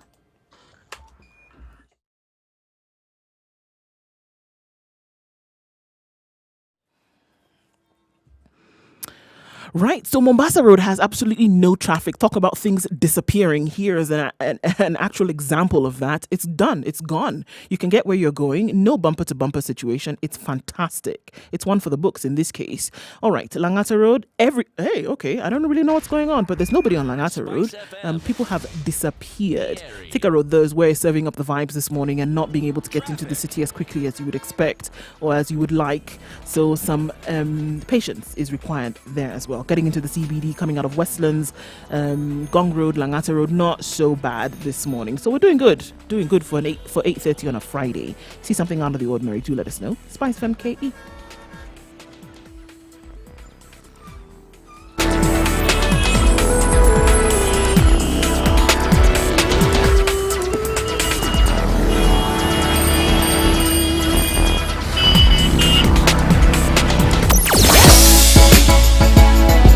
Sugar and spice and everything nice. Spice FM. Spice up your life. Mature, intelligent talk every morning. Spice up yourself. Going into his second term, President Uhuru Kenyatta announced in December of 2017 that his government for the next 5 years will focus on big four projects. Universal access to healthcare, food and nutrition security, manufacturing and boosting our manufacturing so that it contributes to 15% of our GDP. And the fourth one is provision of at least 500. They started with 1 million houses by 2022, and then they got to their senses, a bit of senses, and they reduced that to 500,000 houses by 2022. Not significant progress 2 years down the road. 200 and something houses done, not much in terms of manufacturing, not much in terms of universal health coverage, 4 pilot projects. Now we should be rolling out to the other 44 counties. Looking at all this morning, I am raising the issue that, you know what, this big four, and even taking into account the kind of recession that we going to experience this year, from even global hits and local shocks, we should abandon the big four agenda. Or rather, President Uhuru Kenyatta's government should abandon the big four agenda. I don't even know if abandon is the word. Just forget about it. Abandon now means that there will be a project Like somewhere. Shelve it and say, yeah, we could revisit it in the future. No. This is not what needs to be revisited. You need to be able to crawl before you can walk. Turn back, and then turn walk, back. Mr. President, you are heading towards Isiolo. Just turn back. Just leave it. Just come back to Come Nairobi. back and let's retrace our steps and figure out what the actual problem is. Because unfortunately, this thing is across board. And you can see the problems, whether you're looking at housing, whether you're looking at health, whether you're looking at manufacturing, whether you're looking at food security. I don't say abandon. I say forget it. Retrace your steps and say, look, we need to be able to do certain things before we can get to the next level. If you want to look at Makweni and use that as a case study and see what it was that they were able to do, I dare say that the folks there looked and said, okay, let's start with what we have. What do we have first? Can we put it down and then follow things? If you want to go to China, wasn't stupid when they came up with those 5-year plans. They were not stupid. They knew the reason why. There has to be something that you should be able to follow, not just some lofty aspirations that you throw in the air and expect that God is going to do a miracle and put together things. If it comes from our government, they're not lofty aspirations. It's choreographed. Choreographed aspirations. No, they are, because what do people expect of their leaders? It's understood. So throw the words that mean that, or at least give the impression that the government is doing something, the government is concerned. But it's a lie. It's my friend, it's been a lie for the longest possible time. I still go back to Kiraitu Murungi, who was saying, he had said, this is our own thing and we're now being treated like visitors looking in. Started there. 128 projects at the time he was speaking, not completed. This is a government-friendly zone. In fact, his party is folded up to join Jubilee. He's a member of this particular club. So, if someone who is a member is actually telling you, all these promises which were made, not some, none have been completed. As in zero. What does it tell you about the track record? They then come and tell you, well, we have actually tarmacked X kilometers of roads. Fine. Let's pause. That plan wasn't hatched during this government. No. It was hatched in the previous government. It cannot be part of the Big Four. It is not. You can't even bring it into the Big Four. I mean, it is not. It wasn't your plan. What you did as government, you continued with a government plan that had been there before you. That's how it happens. But you add kilometers as though it is you who came up with the project. It is you who has done this work. So essentially, I usually say it is words, but now, Andu, you've actually hit the nail. It is lies. It's a lie. Not just words. The one that really is, glaring its head at me is this one for saying, Beyond Zero campaign. All counties have, the Beyond Zero trucks and ambulances and mobile clinics. And it was not your initiative. And so we have made significant progress in universal health coverage. Look, people were running here last Sunday. Okay? What was it for? People ran last Sunday. They registered. That is how Beyond Zero has received contribution. Corporates have been lining up to go and do their donations to the First Lady. This is how... It was her project. Yes. It is her own. And by the time we were going to the elections in 2017, a number of mobile clinics had already been provided by Beyond Zero. Actually, now Beyond you Zero, come and tell us, you know what? Beyond Zero in the previous was operational. And already. It was, I know, because we have done work with Beyond Zero. And we have known what they do. And those mobile clinics are actually mobile clinics.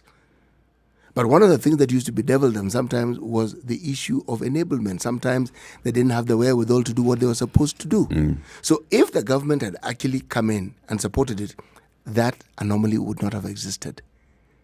But you're right. Let's even assume that part of the money in the last year's financial budget, the last two budgets, has gone into those operational issues. So supporting the operations of the mobile clinics in the Big Four. Still, the National Treasury cannot go back and say, you know what, now the Beyond Zero is working. So part of we are doing well in Big Four. Implementation of UHC. Another lie. How? Think about it. Listen, if you were to just go back and think about the talk you've heard about development, the person who talks about development the most in this country is the deputy president. Every other sentence, you're either being stopped from carrying out development projects or everything that you're doing will continue furthering development projects. But they don't exist. They're lies. He himself told us about when we was called and asked about the stadia in the country. He said that by April 2019, they would have completed. Sorry. Unless I'm not the one who is watching. April is next month, a year after. April, exactly, 1 year later. And the year prior to that? What happened? And what was the timeline before that? And what was the promise that was made before that?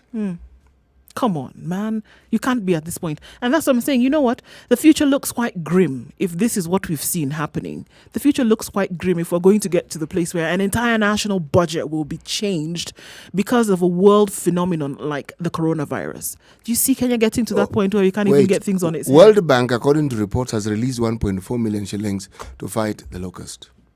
Million, not million. Billion. 1.4 billion shillings. Billion. Has anybody told you what's been done with it? Forget this aerial, non-aerial ground spray. Forget that one. The choirs we discounted a long time ago. We figured this one was not going to work. Shooting into the air wasn't going to work. All right, now, what is it that we can be told that has been done that is effective in fighting the locust? What is it? Can someone point to, not two things, one thing? That they've done and have said that this has actually worked. And this has been reported, and you can see because of this, there's been this reduction, and this is what has happened. One. You know, when we spoke about this on this show and said, this thing should be declared an emergency. Yes. So that government funds can be directed towards this, so that also We sort it out once and for all. You can call in external support. I heard CS Munya responding to that just this week. And he said, I've heard people saying that this thing should be declared an emergency. It is an emergency. When you declare it an emergency, you're basically saying you need external support. We already getting support, and it's working. And, we are in control of this thing. See? No, Words. A lie. It's a lie. Look at China. China has, do you know, China now, even with all their corona and all the other problems, do you know that there's a locust invasion in China? Have you heard anything apart from the fact that they released 1,000 ducks to eat the things? No. Did you hear that they're having problems? No. Did you hear that they cannot control it? Did you hear that they can't eat the ducks? No. Have you heard farmers Have you heard complaining that that their anybody cows stole? are eating? Have you heard that anybody stole the ducks to go and put in their local farm? Have you heard anybody complaining about locust flavored duck meat? Get out of here. Do you see? Locust flavored. That's a nice one, CT. Back to universal health. Among the things that, of course, we want to do is, raise our capacity to access health services, but we're not raising our capacity to access blood. Okay, you want to get me started? I see you're riling me up now. This is the thing now. Okay. So we don't have the capacity to access blood. The life of the system itself is failing at best. The life, because they say the life is in the blood. No, CT? The life of the thing itself is failing. And here you're saying that we want to get to a place whereby we have sorted out the health systems and the citizens of this country will have access to medical facilities. You will have access to all of this at a very low cost, if anything at all, and make sure that you can walk into any health facility countrywide and you can be sorted out. Are you kidding? And we don't have blood. We don't have reagents. We don't have distribution sources. Like I said, headache-inducing thoughts when we think about this thing. And then we hear on top of that some of the blood that you even have available, massive, they've stolen it and have gone to sell it to Somalia. And the CS is really shocked and, he's saddened by this. But It's to be that sale, unfortunate to I hear. am doubting because Somalia seems to be the dog that we now want to hang. Is there evidence that blood has been sold to Somalia? It's a statement that was made. Number one, we are told that 9,000 units of blood that has gone back. These are things that we are being told. Okay, I am asking for evidence. 9,000 units of blood that, according to the Blood Transfusion Service, this blood is available. However, reports have then come out that this blood is infected. That blood doesn't exist. There's nothing like If you that. go by the lies that we are constantly being told, there's an issue around blood. And to explain it, it's gone bad. So that you understand that's the reason why. Yes, so it's not there. And if you dig into it, you may find it was never there to begin In with. the first place. This issue of it being sold to Somalia, no. Why haven't we gotten a unit that gathers locusts and sells it to other countries as well? I mean, look, every time you hear of huge amounts of government money being budgeted for, you hear of the budget, you are told they're going to implement, you never know where that money went. And it's cyclical. Eric, this is why I was telling you that the voter is not as stupid as some people think. And the voter means me and everybody else who votes. Because if this is the pattern of what we deal with on a daily basis, even if you are as daft as a doorpost, at some point you are going to figure this thing out. As daft as a doorpost. And you will realize I'm being taken for a ride here. I pictured the doorpost. I was like, all right, yes. Nothing's getting in here. That's true. Yes. Listen to what the health CS Mutaheka was saying about this blood issue, blood going to Somalia or elsewhere.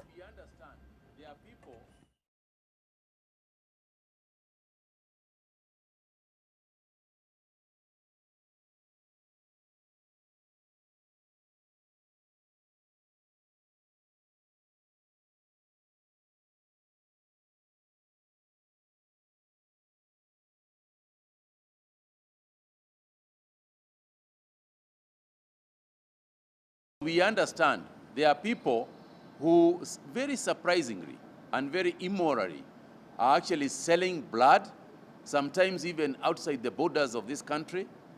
And that is just making the situation even worse than it would otherwise be. We also want to understand how we can predicate this blood management on ICT so that it is possible to trace and track blood. I think it is good for us to call a spade and take responsibility, because the transition from PEPFAR funding to Kenya government funding is what did not occur as it was supposed to occur. So we are filling the gap as a Kenya government. We are filling the gap. But as I also harnessing blood transfusion should be what the budget should be reading then. I mean, that case, I'm not saying yeah. harnessing Big Four for job creation and economic prosperity. Just say harnessing blood. This new minister walked right into it, didn't he? Oh, nice. Head, Completely. feet, hands, all through chest. You've heard of headwinds and what they do to planes and what they do. He walked into a headwind. And this is just the tip of the iceberg. A big one. Oh, yes. He's called it surprising. It's not surprising to the spectators who are looking at this game play out. It's not surprising. In fact, if you told me something worse, I think I would say, oh, okay, I'd expect something like that. It's not surprising. With the things that we've seen previously, I'm not shocked at all. You know where the real tragedy actually comes in? Is when a ministry that we depend on for our well-being is something we treat with so much, should we say, what's the word I'm looking for? Not disregard. Unbelief. There is hardly any statement that comes from there that you actually feel you should believe. You start from the perspective of, okay, I know this isn't true, but let me now find out if there's a possibility. Let me be entertained. But let me find if there's a possibility that there might be some truth to what these people actually say from time to time. And that's now the conditioning of always being lied to. Constantly. Yes. We've said this morning, the issue that we've raised this morning is whether the government should continue or completely abandon. Well, what's the word again? You're saying that abandon? Harnessing. Stop. Forget Big Four agenda. Forget it. Stop putting money on something as Don't amorphous don't as put it Big on Four hold. agenda. It's amorphous. It's not there on paper. There's nothing that can show you this is the Big Four agenda for the government. Eric, don't even discuss it. You just forget it. We have a Vision 2030 document that is very clear. You can read it. These are the medium-term plans. This is what we expected to do within the 5-year terms. It's there with what the other state ministries should be doing. This Big Four, nothing on paper that can tell you this is what the government wants to do with the Big Four. At 12 minutes to 9 o'clock, this is a situation, it's Kenya's biggest conversation. Let's shortly now talk about blood. It's a matter of life and death. Good morning.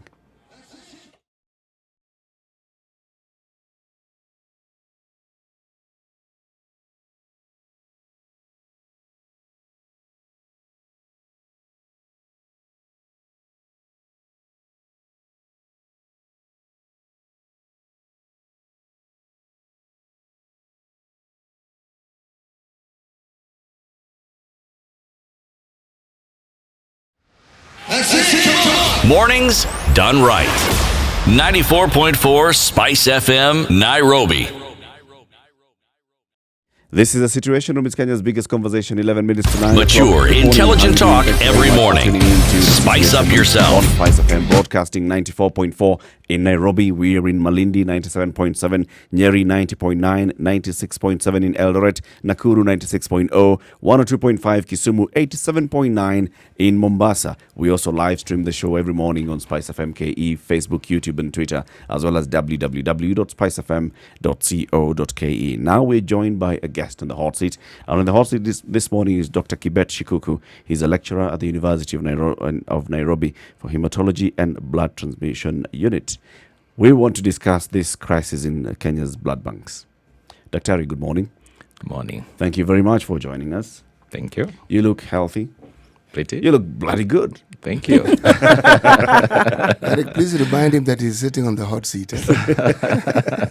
It's pretty hot. Yeah, you're already feeling it. If it gets too hot, then I'll We need have an something AC. to cool it. Don't worry, we have temperature control here. We have temperature control. You'll be sorted. No problem. Doctor, we are seeing a lot of issues. I mean, since last year, the issue of blood transfusion, blood banks, people going to hospitals and not having access to blood, people being told that, you need to call in your relatives to come and donate blood. All these things have been happening pretty fast. excuses upon excuses. Funding from PEPFAR has stopped. Government has not put in funding. We are waiting for funding now from the World Bank, which has expressed interest in funding us, in helping us. Lack of capacity, I don't know, for the National Blood Transfusion Services. This is a lot of back and forth. What's happening? Well, I'll attempt to respond to that question as much as I can. But I think it is important for me, first of all, to start by saying, as a country, in regard to health, we've been heavily reliant on donors. If you look at funding in the Ministry of Health, over 80% of our funding actually is supported by donors. And this is replicated literally everywhere. The US government certainly being the largest donor. And this, of course, has been heavily supported through the HIV program. And the reason why the US government has been supporting the blood services is because of safety. So remember, for you to get blood, blood has to be tested. Someone has to ensure that the blood is safe for use. So a lot of investments have gone into safety. But there are various components in regard to blood management. I keep saying blood is not just a drug. It's also a weapon. People have used blood or blood products as weapons. So it has to be handled appropriately and safely by the government. So blood for me is a government function. And in that regard, the government should actually be spending resources to support blood programs in the country. I work at Kenyatta National Hospital, one of the largest facilities that consumes huge amounts of blood. And I keep saying, unless we manage blood properly, really, it's as good as us wasting ourselves. And so if you look at aspects and processes around blood, there's a lot that goes into blood management. Remember, when it comes to blood, you look for healthy donors. You must get a donor who is in a position to give you blood. And jokingly speaking, it's within a certain age bracket. If you are less than 16 years, it's unlikely that you'll donate. Again, the moment you start hitting your 60s, unfortunately, you may not be the best donor. So we are looking at a cohort that is relatively smaller than what we would have expected. But having said that, the ideal is to at least budget for 2% of donors in our population. So if Kenya has about 50 million people, we should be looking for about 1 million units every year. Is that what we've been getting as a country? No. The answer is no. We are way below. We are less than 200,000. I think the best we've ever had. I can tell you is 164,000. Yes. That's the best we've ever had. Yeah. You can do your mathematics from there.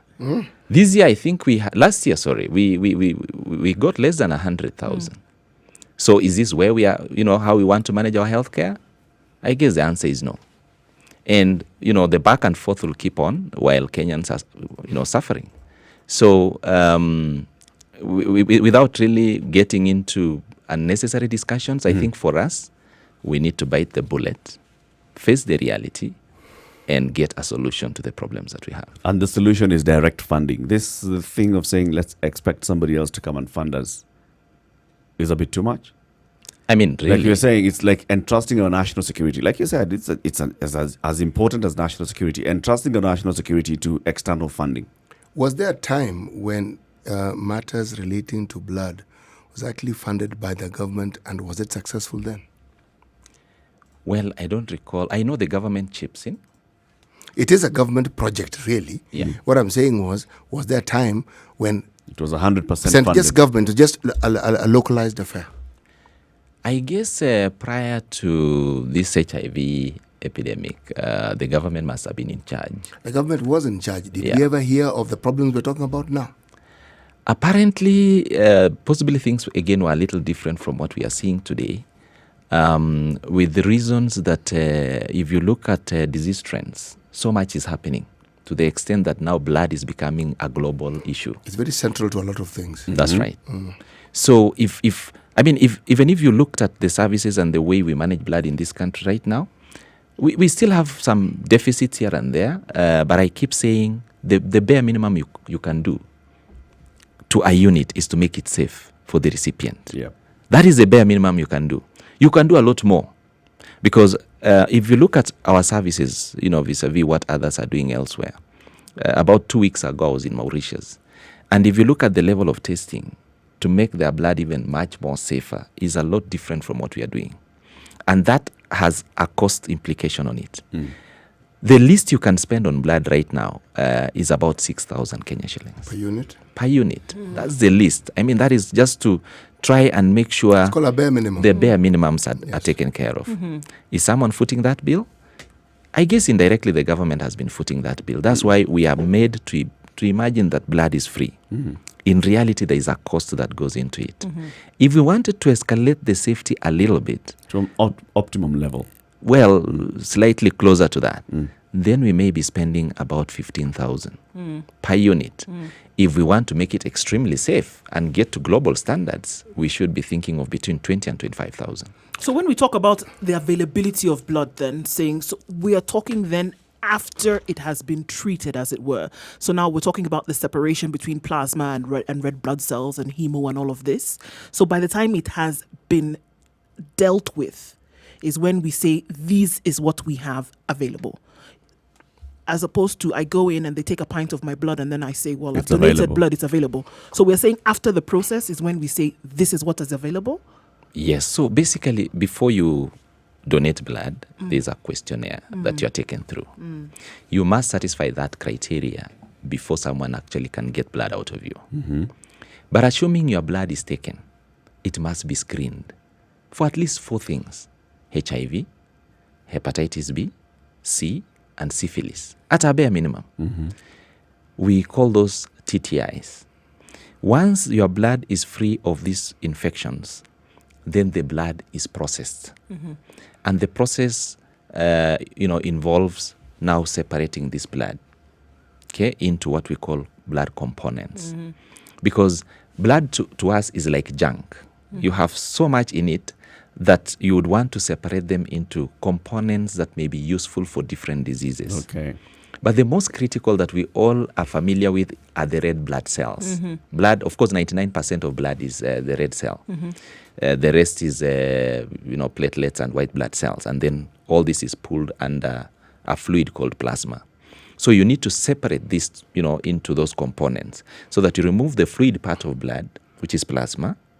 That is kept. That can actually benefit different categories of diseases.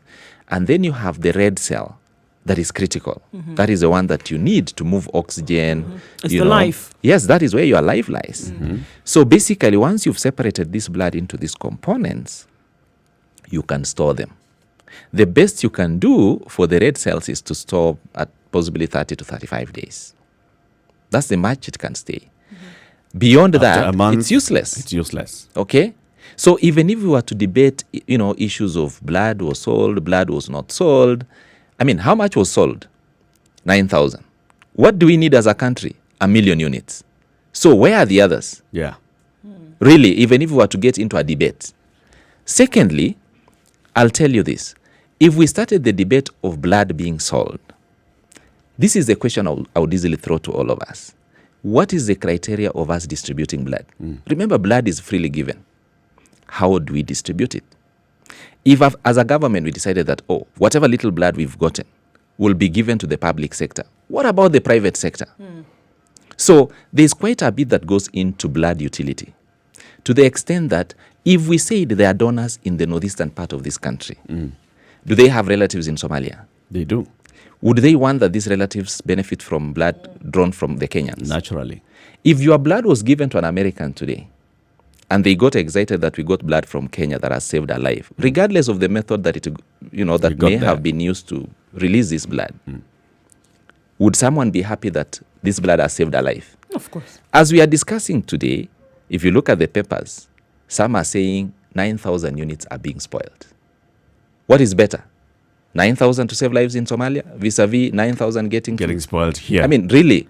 So I know Kenyans would get discouraged when we hear people selling blood. But I think the most important thing for me is that we have Kenyans out there. We have our KDF soldiers in Somalia. Do we know that? I mean, I know investigations may be going on. But do we really know how this blood got into Somalia? Right. I'm not trying to defend anyone. I'm actually asking, did that blood actually even get to Somalia Somalia? in the first place? That's the question. Yes. So really, I think without us getting into a lot of details, for me, the only appeal I have for every Kenyan is let's figure out how we can save life by donating. Okay, but also at the same time, let's talk about how when we donate, that blood actually gets to What be happens? used. It's not going. I don't want my blood to be among the 9,000 that's going to waste. That's true. City Muga, what's today's proverb? Today's proverb is that rain beats the leopard skin, but it does not wash away the spots. Did you get that, Daktari? Yep. Rain beats the leopard skin, but it doesn't wash away the spots. That's great. That's today's proverb. City Muga will tell us what it means shortly. Good morning. It's now 9 o'clock. Let's take a look at traffic.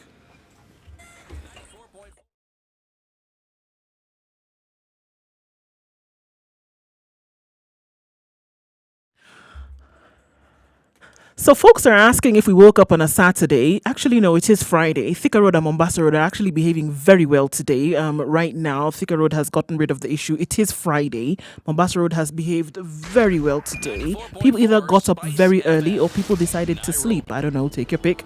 Coming off of Westlands, very good right now.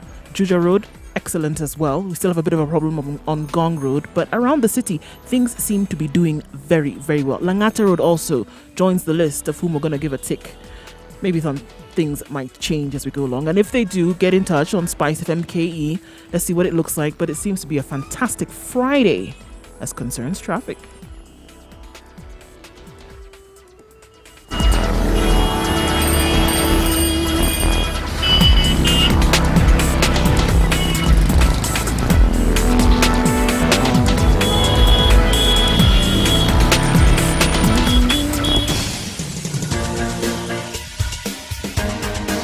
This is The Situation Room, the home of hard-hitting political commentary and penetrating insights about the state of the nation. This is a talk radio experience like no other. The Situation Room, a place for hard truths, debates, and elevated conversations. The Situation Room, witty, political, engaging, deep, controversial. In the room, we have C.T. Muga, researcher, academic, seasoned political observer, a fountain of wisdom in these politically uncertain times. Ndu Oko, Nigerian by birth, Kenyan by choice, communications expert, Pan-Africanist, a truth seeker and believer in people power, and It's Eric. also Kenya's biggest conversation. Good morning and how you doing? Thank you very much for tuning in to Spice FM. Welcome to the Situation Room. It's Kenya's biggest conversation. If you're just joining us in the studio this morning, we're joined by Dr. Kibet Shikuku. He's a hematologist. He's a lecturer of hematology and blood transmission at the University of Nairobi. He also works at the Kenyatta National Hospital, the largest referral hospital in the region. Well, the one that uses the most blood, I can imagine, that requires the most blood. So we're talking about the crisis, the blood crisis in Kenya. Many things emerging. The story, of course, that was covered in today's Standard is about blood going to waste. We have heard what the CS for Health was reacting to yesterday, allegations that Kenya's blood is being sold by unscrupulous people through Somalia to other parts of the world. Now, these are big scandals, City. Well, these are big assertions. And unfortunately, coming from the ministry, the proverb for today actually comes in very handy because the rain here, the words we keep hurling and we keep directing towards the Ministry of Health. But the likelihood of the ministry changing is, should we say, in my opinion, next to nil. We can say all we like, they're not going to change their spots. Mm-hmm. Hospitals, government hospitals, public hospitals have services that people pay for. That money is used to ensure that services are made better. Some of that money probably could be, I don't know. The issue of blood and how to ensure it is safe is something that could be a normal part of the process that any hospital has. Because hospitals actually do generate money. Now, how they go about using the money, whether it goes to the exchequer, comes back, I don't know that whole story. But what I know is this: hospitals are not entirely helpless. When you find that private hospitals actually have their own blood banks, there's a debate around it, but that's not what we're going to get into. It means they are able to afford Not only ensuring that they have blood, but also ensuring that this blood is safe. So yes. what I'm saying So you're is, saying it's the same, even public I'm saying with the hospitals should have government same capacity. involvement, the hospitals already have money. If the government needs to ensure that it provides the Government service already that it has does, money where? CT. We already know hospitals it is have not- money. But it has not been budget item. Eric. If the budget item is not on supporting Eric, blood, Eric, this there's- money is not going to blood. It's going to pay staff. It's going to other things. Okay. Dr. Shikuku here works for Kenyatta National Hospital. Yes. It's a parastatal. Yes. Is it not? Okay. The money that it generates, where does it go to? Anecdotally speaking, I'm not going to ask you about details. Do they have the leeway to use that money to ensure that services in the hospital is actually provided? So I may not be in the best position to No. I want you give to the say details, what but you know. Yes. Yeah, so I think the issue is that money is actually paid through the ministry to support services in, the public sector. Mm-hmm. And the question is, has blood been costed in that budget? Yes. Is the government paying for blood services? I think the answer is yes, to some extent, quite indirectly, but no to a larger extent. And the reason why I'm saying that is because through UHC, one of the things we are trying to push is for hospitals to charge for blood services. And the reason why I'm saying this is because if you see the government's contribution towards blood management, it's pretty minimal. Minimal in this sense. Remember, we said 80% of the funding comes from the donors.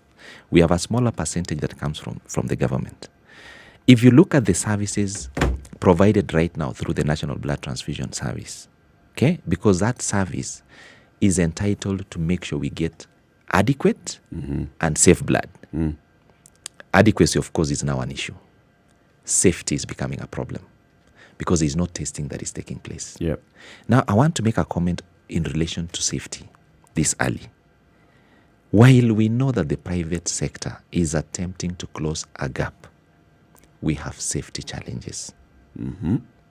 Because the level of testing that is required is a little more complicated than the one that is being practiced right now. To the extent that blood testing should be centralized. While I know we may have decentralized through regional blood transfusion centers, remember I did indicate that blood is not just a drug, but it can be used as a weapon. So someone has to be in control of that process. Yep. Secondly, you want to make sure that blood has achieved the highest standard of safety.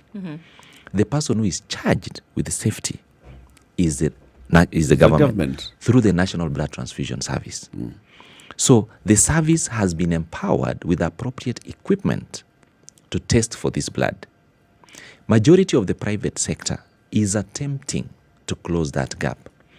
Whether it is meeting the standard is something that is questionable. Having said that, then... Is the NBTS, though, responsible for ensuring that those standards are met? And that is the point. Remember, NBTS can only do that. It can only quality assure that process if it is facilitated. How can you... If you don't have money, how would you go and ensure? And these are the challenges that we should be talking about. These guys cannot even move. Well, I think would I be right in saying that it has not been made a priority because historically it has always been, it has always been somebody's responsibility. It has been donor funded. So how long has donor funding in nature been? How long has it been in the country? 20 years? Yeah, that 20 years is enough to change habits. Enough to change somebody's habit or make them comfortable. Change, City. You deal with this on a daily basis. Yeah, to make people comfortable to know that... I actually agree with you. Yeah. I actually agree with you. There's a point I'm trying to make here. Funders will give you notices. Every year, when there's that COP, they tell you this arrangement that you have with them. They tell you. They don't only tell you what to do with their money, they also tell you when it is they're going to change. In detail. By the way, in detail. At this point, we will do this. At this point, we will do this. Every donor will give you money for the needs that you claim you have, and they have their own interests. But these needs also change. And when they change, they tell you. It's up to you to negotiate. It's up to you to understand. It's up to you to fit in. To prepare as well. Yes, but the one thing that they do, they help with the understanding that the government that's being helped will take over these services at some point. The help is never indefinite. It never is. So the discussion here is when we knew that it was coming to an end, what did we do? Because we knew. We had been told. You know, there's something that Dr. Shikuku is saying here, and I think even the last time we had this conversation, I was trying to get into that, but I wasn't bringing it out as well as Dr. Shikuku said. I like what you've said. Blood is a national security issue. It can be weaponized. When we say it has been weaponized. When we say that we leave blood to be, you know, go to the qualms and wishes of donors, and this is wrong. Blood should not even be coming up and a fund, a World Bank, whatever Mr. Kagwe is telling us. This should be directly coming from our money. Now, I hear you saying that you propose that in the rollout of the universal health coverage, we, the patients, should be paying for blood. I say no. I've paid my taxes. Actually, what we are advocating for is that the National Health Insurance Fund should pay for blood. The same fund. Sorry, Dr. Shikuku. Yeah. I have to stop you here before you even go further. NHIF. Just say NHIF. Can we just talk about in terms of order and things that need to be done? Can we not bring the fund into all of this because not at this point. It does some things that are not palatable at this point for me. I hear you and I agree with you. So what should actually be happening is that health should be freely given. Mm-hmm. That's what we should be working towards. Yeah. What I'm trying to say is that, so this is a challenge. So let's look at the problem first so that, you know, the funding issue can be discussed separately. Mm-hmm. If you look at the way the ministry has prioritized and targeted blood donations, a lot of times the targets have been pegged on the resources that are released. Okay, so let me explain. We know that we should be collecting 1 million units per year. Yeah. But how many units have we been collecting? 168. What is the basis for the 168? Someone created a target of about 200 units. And that was pegged on the amount of money that was released by the government. Mm-hmm. Is that appropriate? Certainly not. Those are under targets. And that is where the problem is. We are not actually looking at the needs on the ground. Instead, we recreate our own targets that are way below what is expected. We've even moved away from those under targets. And now we are even struggling to meet that target. To move around. We can't move. Look at the kind of logistics that the government has put into blood drives. Mm-hmm. Vehicles are all grounded. There are no drivers. No driver. No, what do you mean no driver? Sorry, I don't understand. Are drivers paid on casual basis? Are they not permanent employees? They are supposed to be permanent employees. But where are the drivers? Where are the vehicles? Is there money? Now that is the question. Where is the money? Who is actually supposed to be facilitating this process? Even if we got blood from Northeastern today, how will it get to Nairobi? If we needed to mobilize it, how do we move blood from here to Turkana? How? You're going far. How do you move blood from here to Machakos? Exactly. It is far. How do you move blood from where we are to Kenyatta National Hospital? Oh, yes. You see, even if you did a drive today, who should be moving this blood from here to NBTS? It should be a function of the government. And when it gets to NBTS, what should happen and who should be funding that? Again, it's the same government. So we're talking about even 15,000 shillings per unit, just optimally required for that processing of the blood. Yeah. If that money is not there, that blood goes into the blood bank and it waits 30 days, gone.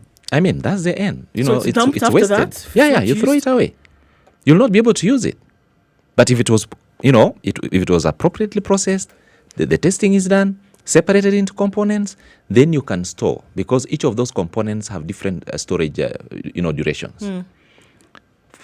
Plasma, for example, can be stored for more than a year. You deep freeze it. But then if the freezers are down, sorry. Forget freezers. Forget the freezers. If the electricity hasn't been paid for, you are sunk. I'm saying this because if you consider the sub-counties and some of the units within, sometimes you likely have a health facility without power because power wasn't paid for. It's not really complicated. Yeah. And it does happen. It happens more often than you know. And we see it all the time. Yes. And when you're told that what the bill is, it's a colossal sum. That's right. So I want us to come back and also discuss the KNBTS itself, the Kenya National Blood Transfusion Service. It's a body that was created and mandated with taking charge of blood transfusion, blood transmission. Now, what role has it played in terms of, yes, there's no funding, but in terms of communication with the government, with the parent ministry? We can be saying, oh, the government has not funded, the government has not done this and the other. What has KNBTS done? In the meantime, what has it done? Has it presented its papers? Has it presented its case to the ministry? Have we seen the leadership of KNBTS coming out to say, this is the problem we are facing, this is why we are facing these kind of challenges that we have? We'll come back and discuss this. This is the Situation Room, Kenya's biggest conversation. Dr. Kibet Shikuku, lecturer, hematology and blood transmission at the University of Nairobi. He also works at the Kenyatta National Hospital. He's here. We're discussing the blood crisis in the country. Good morning.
It's mostly cloudy in Nairobi at 20 degrees, highs of 26 today. In Nakuru at 20 degrees, so partly cloudy conditions. Nyeri will take us to highs of 26 with thunderstorms in the afternoon. And Eldoret at 18 degrees is going to be partly cloudy through the day with highs of 26. It's partly cloudy in Kisumu at 23, rains following in the afternoon with highs of 28. In Mombasa, expect thunderstorms later on. It's already raining, highs of 32 and lows of 27. Rain in most parts of Malindi already at 28 degrees. Thunderstorms expected with highs of 32. In Kampala at 22 degrees is mostly cloudy. Rain coming in later on though with highs of 32 and lows of 20. It's showers in Dar es Salaam. Thunderstorms to follow with highs of 32. It's 14 degrees in Johannesburg and partly cloudy conditions followed by thunderstorms through most of the weekend. And in Lagos at 27 degrees, it's clear skies with rain showers expected with highs of 34 and lows of 26.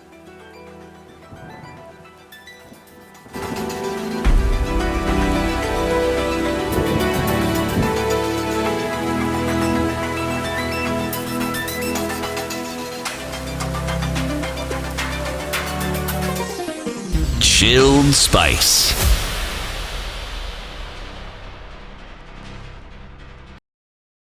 Mature, intelligent talk every morning. Spice up yourself.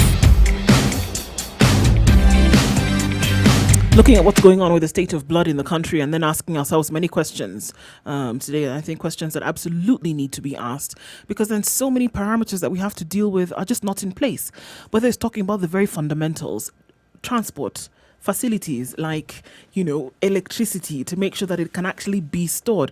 It seemed to me that we are living in really, really archaic times, and then to ask that the responsibility upon a government that has not been able to do it all this time seems that we're heading in a really dire direction. And we're already there, and we're just getting worse. We're going deeper and deeper, unfortunately. And here we are saying, with what's even available, we're not able to help in any way, shape or form, Daktari. And for you who works right in the thick of things, do you see this and do you feel this? I mean, these are the things we are battling with. And so I am the deputy chairman of the Hospital Transfusion Committee.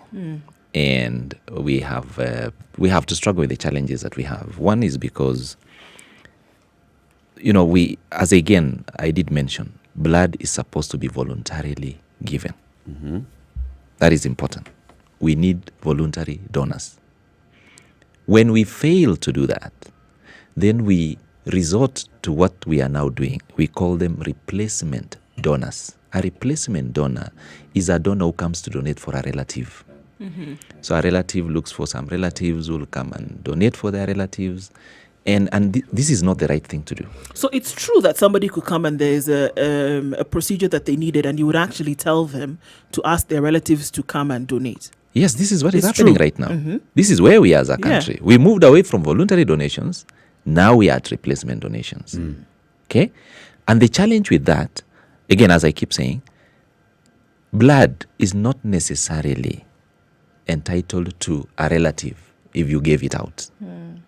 Because it might just happen that your blood group is different from the recipient's blood group. So your blood would have potentially helped someone else. And that other person's relative would have blood would have helped you as a person. And that's the danger about relatives donating for relatives. Secondly, they expect that 4 of us came, then all our At blood least should one go of to us, us. yeah. exactly. And so soon, what will happen is that now you'll be seeing relatives coming to clinicians demanding The rest of their blood. for accountability of their blood. Yet in reality, that blood may have saved someone else elsewhere. And that's why we should be encouraging voluntary donations. But do you see the worry right now, Dr. Shikuku, with whatever else is going on in the country? If you're asking people to come and donate blood, and the very mechanisms to separate the blood, to clean it or whatever, reagents to store are not in place, what are we asking people to do? Yeah, and I think that is the point. In fact, yesterday we were in a meeting with the cabinet secretary trying to figure out what should be done. We've attempted to resolve the basics. Part of the basics is to make testing readily available. And so the government is trying to put that in place. By waiting for the World Bank to give them the money. Not necessarily. The government has actually gone ahead and procured reagents for testing. So as we are discussing right now, testing will be resuming. The second thing is that we want the government to start mobilizing this blood from where it has been donated and mobilize it to the testing facilities. I guess that is something that will actually be looked into because as we are discussing right now, much of their vehicles, most of their vehicles are down. They are grounded. They are grounded. No fuel, no driver, So no the spare parts. the best we can do as Kenyans of goodwill is get the blood, move it to the testing facility. How? We will all have to figure that out because again, as I say, Why not just donate for these guys to have fuel? I mean, even if you donated for fuel and they are not drivers, I don't know how you'll move the vehicles. Eric, remember when we discussed this thing in the studio, the one thing that also came with the cessation of the funding was people lost jobs. Yes. The People jobs lost were funded by PEPFAR. Yes, I hear you. Driving does not require a degree in hematology. Yes. Driving is driving. How many drivers do we have in government? How many drivers can immediately be redeployed to this unit? How many are required? How many drivers are in the KVDA, Kerio Valley Development Authority, or Lake Basin Development Authority, or the Tana River Development Authority? How many? What are they doing on a daily basis? You go to these government ministries and parastatals, you find drivers idle on a daily basis. Redeploy this. Why do something? This thing, I'm sorry, This but is you just know what? logic. Yeah, it's true. Because I keep saying it's not rocket science. And even that rocket science, there's somebody who figured it out. In this case, there is something that can be done. I mean, and we're looking at the situation, we say, well, it's actually quite different. And we're twiddling our thumbs and saying, okay, at some point, maybe we'll work it out. Because then who's going to sort it out? When we get to this point, who's going to do it? There is something that can be done. Look, Yeah. words. Let's introduce something that actually works in this country and has been done. Our power production in this country surpasses the demand. Fact or not fact? Fact, isn't it? Now, what goes with the extra power that we create? Different discussion. But we still needed to build 2 new dams. Among the things they were going to do was generate more power. For what purpose? When we already have enough power. What? So, when you look at the question that you're asking against this backdrop, we're talking about a trend. And what we should be asking, a difficult question to our brother here is, we know that change can come about. That's true. We saw change when PEPFAR was funding it. Because, by the way, apart from just giving you the money, they put in conditions. You don't just have the money and you do what you like. And proper money. Oh, they do. Can we turn this around? Simple question. Well, Again, as I said, I'll try to answer based on what I know. Yes. So first of all, I think, again, basics first. Vehicles grounded. Are they in good shape? Answer is no. Okay. Even if they were, they've probably been vandalized. But carry on. So let's say they're not vehicles grounded, not in good shape. So vehicles are actually grounded. I don't think they're in good shape. At least for the few that I've seen, they can't actually move. As of yesterday, we now know that there's a new structure, administrative structure. There is a director who has been posted to support the service. That the ministry has already taken charge. National Blood Transfusion Yes, Service. so we now have a director who is actually going to assist in managing the service. The second thing is that the government has also gone ahead to procure reagents for testing. Because these are completely... procured or talking about procuring? No, it has already been procured. As of this morning, while I was coming to this show, I think the reagents were leaving the airports for distribution. Okay. Right. Now remember, this is information that needs to be validated. But at least we know the government has tried to procure the reagents. Good enough capacity? What I think the bigger question is, where did we drop the ball? What actually happened until we never thought about procuring in advance? Because there Those was are the the harder buffer, questions. Doctor, isn't it? Because there was the buffer of this external funding. So we sat on our laurels and assumed that everything was going to be all right. And even when PEPFAR said, okay, it's year 5 now, it's year 4, we've told you that we're holding back on this thing. It's year 3. They actually did their follow-up and kept checking and saying, we're getting now to year 2, we're getting to year 1. Guess what? In September, we're going to be out. We heard that they said June, but then they pulled it out in September. That's true. As those 5 months was going to be adequate for you to get your ducks in a row. Really? So where did we drop the ball? And so if you look at this, and I totally agree with you, the government just never knew the seriousness behind the need for us to sustain and fund blood services. I don't think it was made a priority. It wasn't in the at very all. first. It was not made a priority. Wait. Who's the government? Forget the politicians. The government also includes the bureaucrats. Yes. The bureaucrats in the Ministry of Health, very many of them are doctors.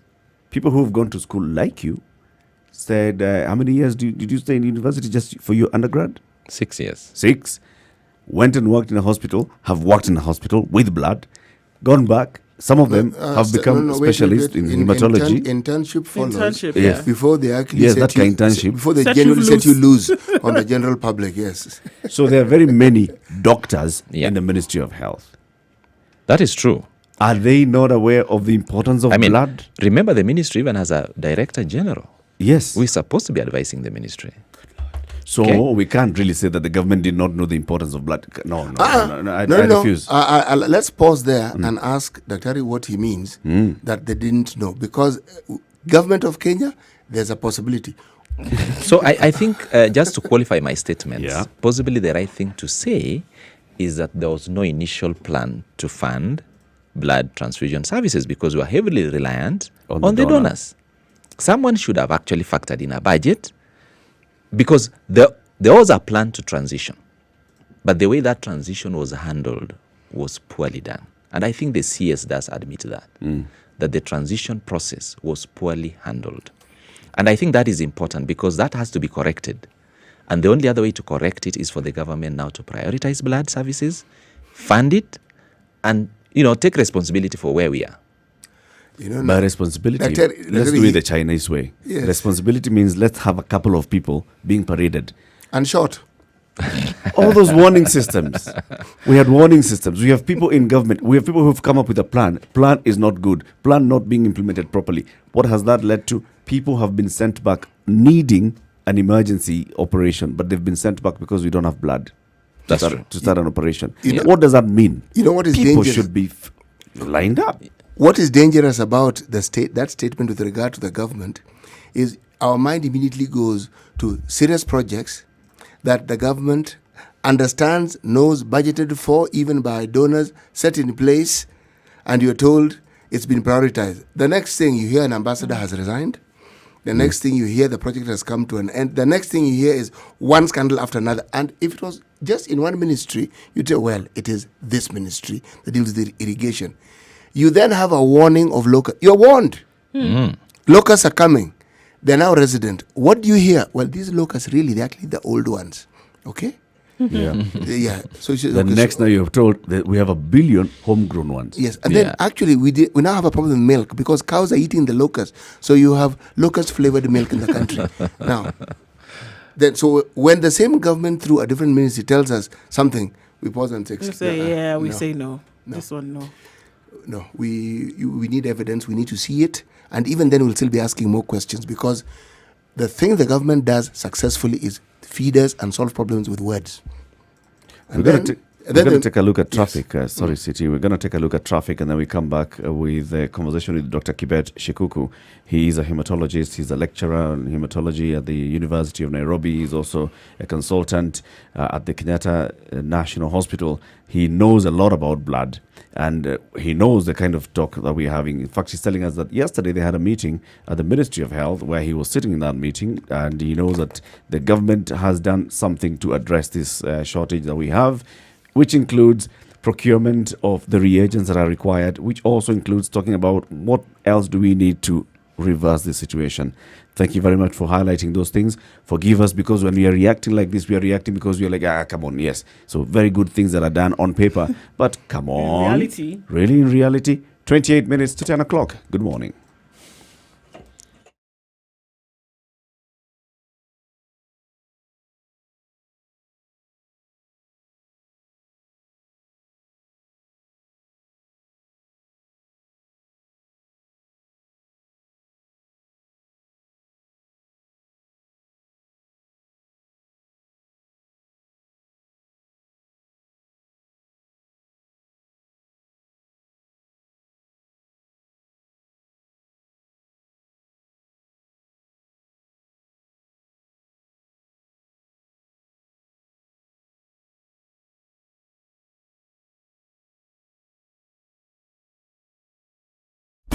Classic soul, R&B, smooth jazz, neo soul, and nostalgic ballads. Make some noise. Yeah. You're It's listening looking good, to guys. Spice F. That's just about all I have to say about traffic on the roads this morning. It's looking very good. I don't think we have anywhere where there's a problem. Look, there must be a party, or people think it's Saturday or something. I don't really know what's going on. But And also, is there a pattern? Because there's a time when it's jam locked, yeah, then it's unjam locked. and now it's just easy street. It seems like Fridays seems to do this. Is the government S- causing these specific jams? Friday the 13th. intentionally? Friday the 13th. Dun, dun, dun. There, you said it. Spice of MKE. Unless something happens, let us know.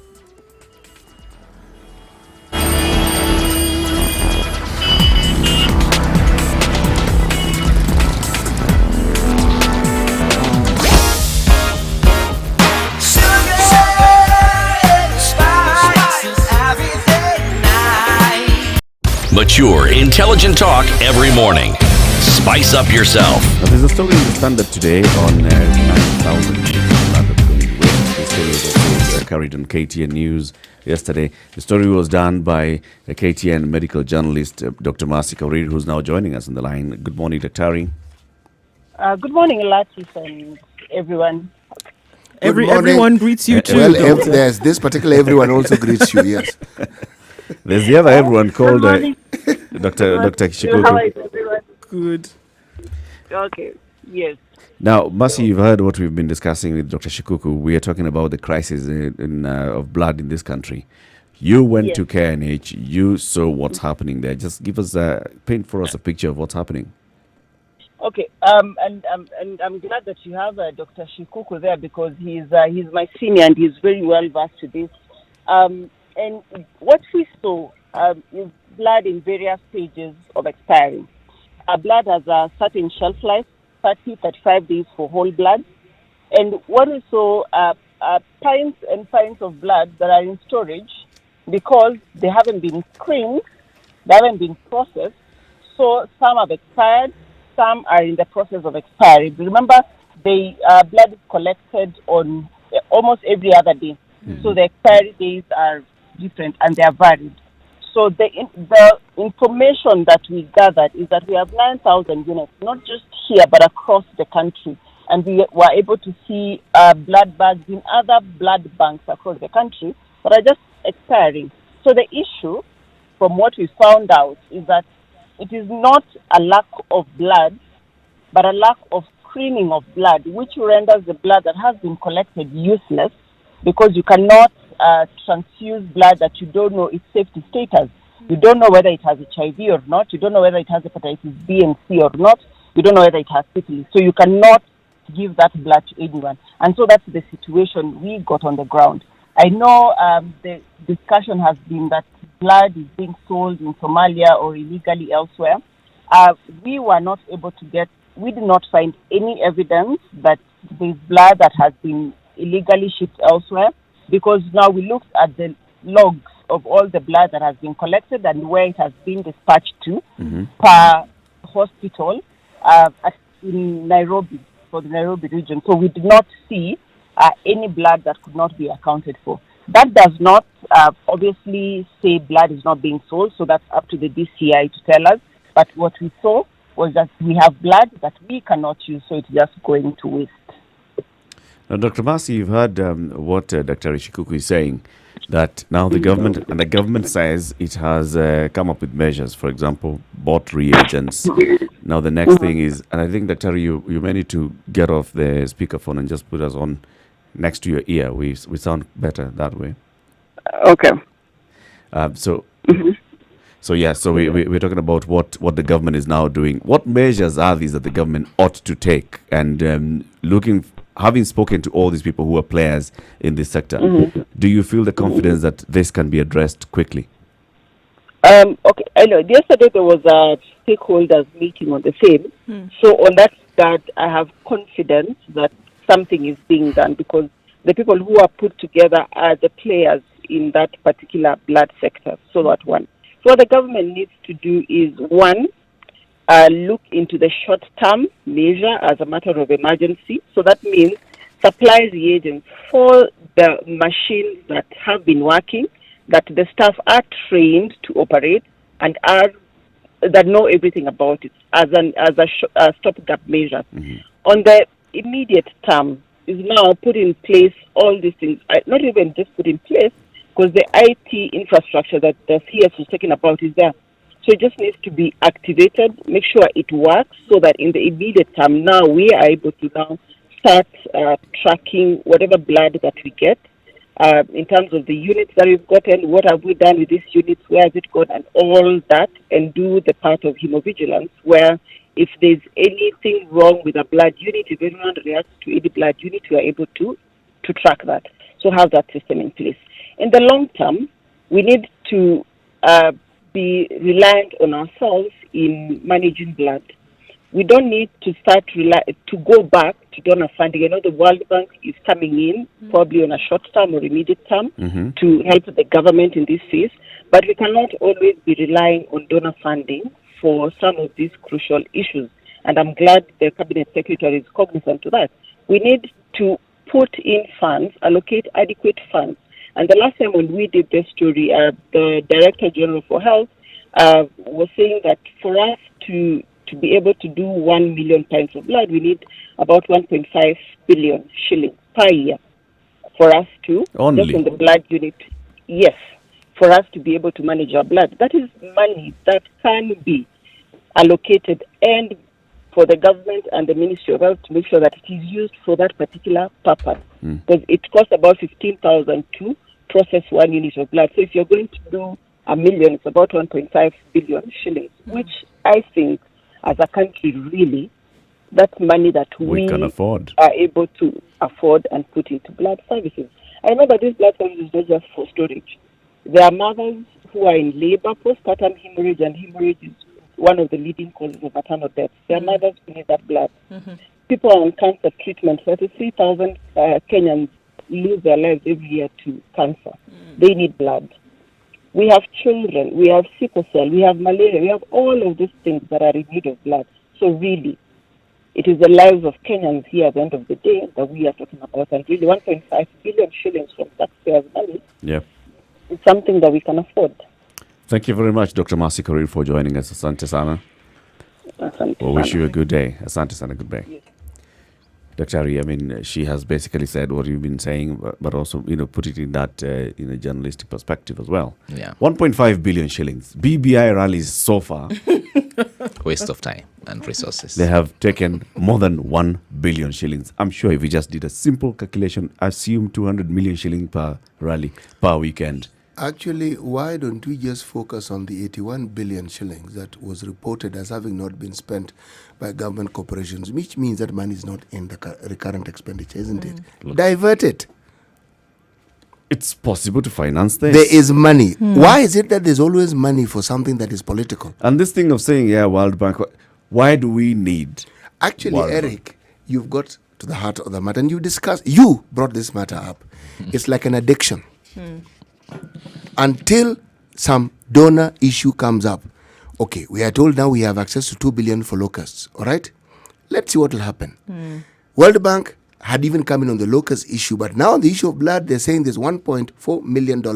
You do the maths, it's a good amount of money. Now, again, why must the government always appear to be playing and waiting this waiting game until some donor appears to give us money? Why? And remember, this movement that eventually took us to the level where we're supposed to be a medium income country. Personally, you know my thoughts on that particular subject. I will not repeat it. But you have a situation where we can't access monies that would have been assisting us because this particular position that we are supposed to be in was told to us, and we believed it. And it's registered that we are. And yet, we are actually a poor country. And the bulk of our citizenry are terribly poor. Yeah, that's very true. I just want to make some clarities based on what Dr. Ari did mention. So the visit to KNH should not be tagged with the challenges that we've been seeing through the national service. So KNH is not part of the National Blood Transfusion Service. KNH is a consumer. So we need to delink the two. Okay, so the challenges that we are facing, KNH should not be brought into the picture. KNH is just a recipient of a product that comes from that is developed, generated by the National Blood Transfusion Service. We are a consumer. Okay. So I think that is important. Where is the blood bank domiciled? It is actually in the KNH campus, but it is a completely so that's where separate KNH entity. comes in. Basically, Yes. it's that complex that houses KNBTS and the blood bank, Yeah. but not the hospital and its Not operations. the hospital, and I think it is important we distinguish those two. Clear. Okay. So I think what Dr. Ari has actually mentioned is very important. And I want to agree that, we need to look at the immediate, solutions to the problems that we have. And I think the government is trying to resolve those problems. Initially, we were a little worried, and I was actually worried that we might be moving from crisis 1 to crisis 2. I was a little worried. And the reason why I was worried was because reagents for about 67,000 tests had been procured for an equipment that has not been tested in this country. And we had left out reagents for equipments that the staff are able to utilize. I think that was corrected. And I was happy that now, at least we're not transitioning to crisis number 2. Mafia house. So that is the lack that we have. But having said that, we still have a lot of logistical issues to address. Because as we've rightfully mentioned, blood still has to be moved from the donor to the testing facility, have it processed and distributed. That is an issue that is supposed to be addressed by a software called BEX. So BEX is, it's a system that manages blood donations in general.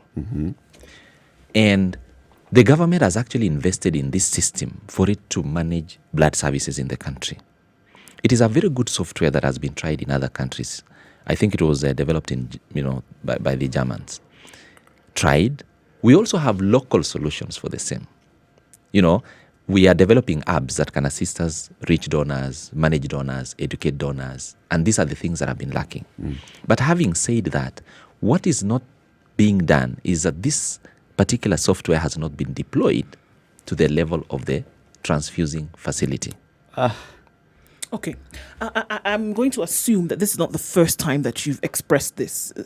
right? I mean, Yeah. it's not today that you talked about it for the first time. Yeah. And these issues and concerns would have been raised to the relevant authority, isn't it? You would have said to someone at some point that we have a problem here, here, and here. Were they not available for this meeting, or have they not been able to read the memos that have come through, or what have put they it this received way, this? Ndu. Have they received this information that you're telling us now? I mean, so this is not good news to the government. Yeah. I mean, they are aware. And apparently, so They're this the is ones that procured the system. this platform. And it is supposed When to they be paid make for. the decision that we need this platform, Yeah. we need. Yeah. And where are we going to deploy it? It's there on paper. Yeah. Now let's go ahead and procure. It's procured. It's brought. Has it been taken to those places? No. Come on. It's not fully deployed. Let's throw a little mud into this situation. Let's muddy the waters a little more. Just a little bit more. We're, Yes. we're already at non-visibility Where, status. if we but were okay. to process blood in this country, where do we process it? It should be at the National Blood But Transfusion where do we Service. actually process it? Which units within the country? Because we know where the units are. Yeah, so basically there are 6 regional blood Yes, transfusion we do. centers. There are 27 satellite centers. Okay. I'll try to explain what the satellites do. Mm-hmm. So basically, the National Blood Transfusion Service has the headquarters where policies and all those things are developed. And then the regional blood transfusion centers manage, the donors, manage the units in terms of processing, ensures it's safe for use, stores it, and distributes. The satellites, on the other hand, are domiciled within the counties. So we have about 27 of those. And the satellites also do donor mobilization. They go and look for donors, get the blood, but they don't test. That, the function of testing is at the regional. At the regional. So a sample of blood is sent to the regional blood transfusion center for testing. Once it is confirmed that the unit is safe for use, the satellite is told to use that unit. I remember last year I traveled to Bungoma, during some of my visits to the counties. And I found blood just sitting in a fridge. Patients were in need of the blood. Yeah.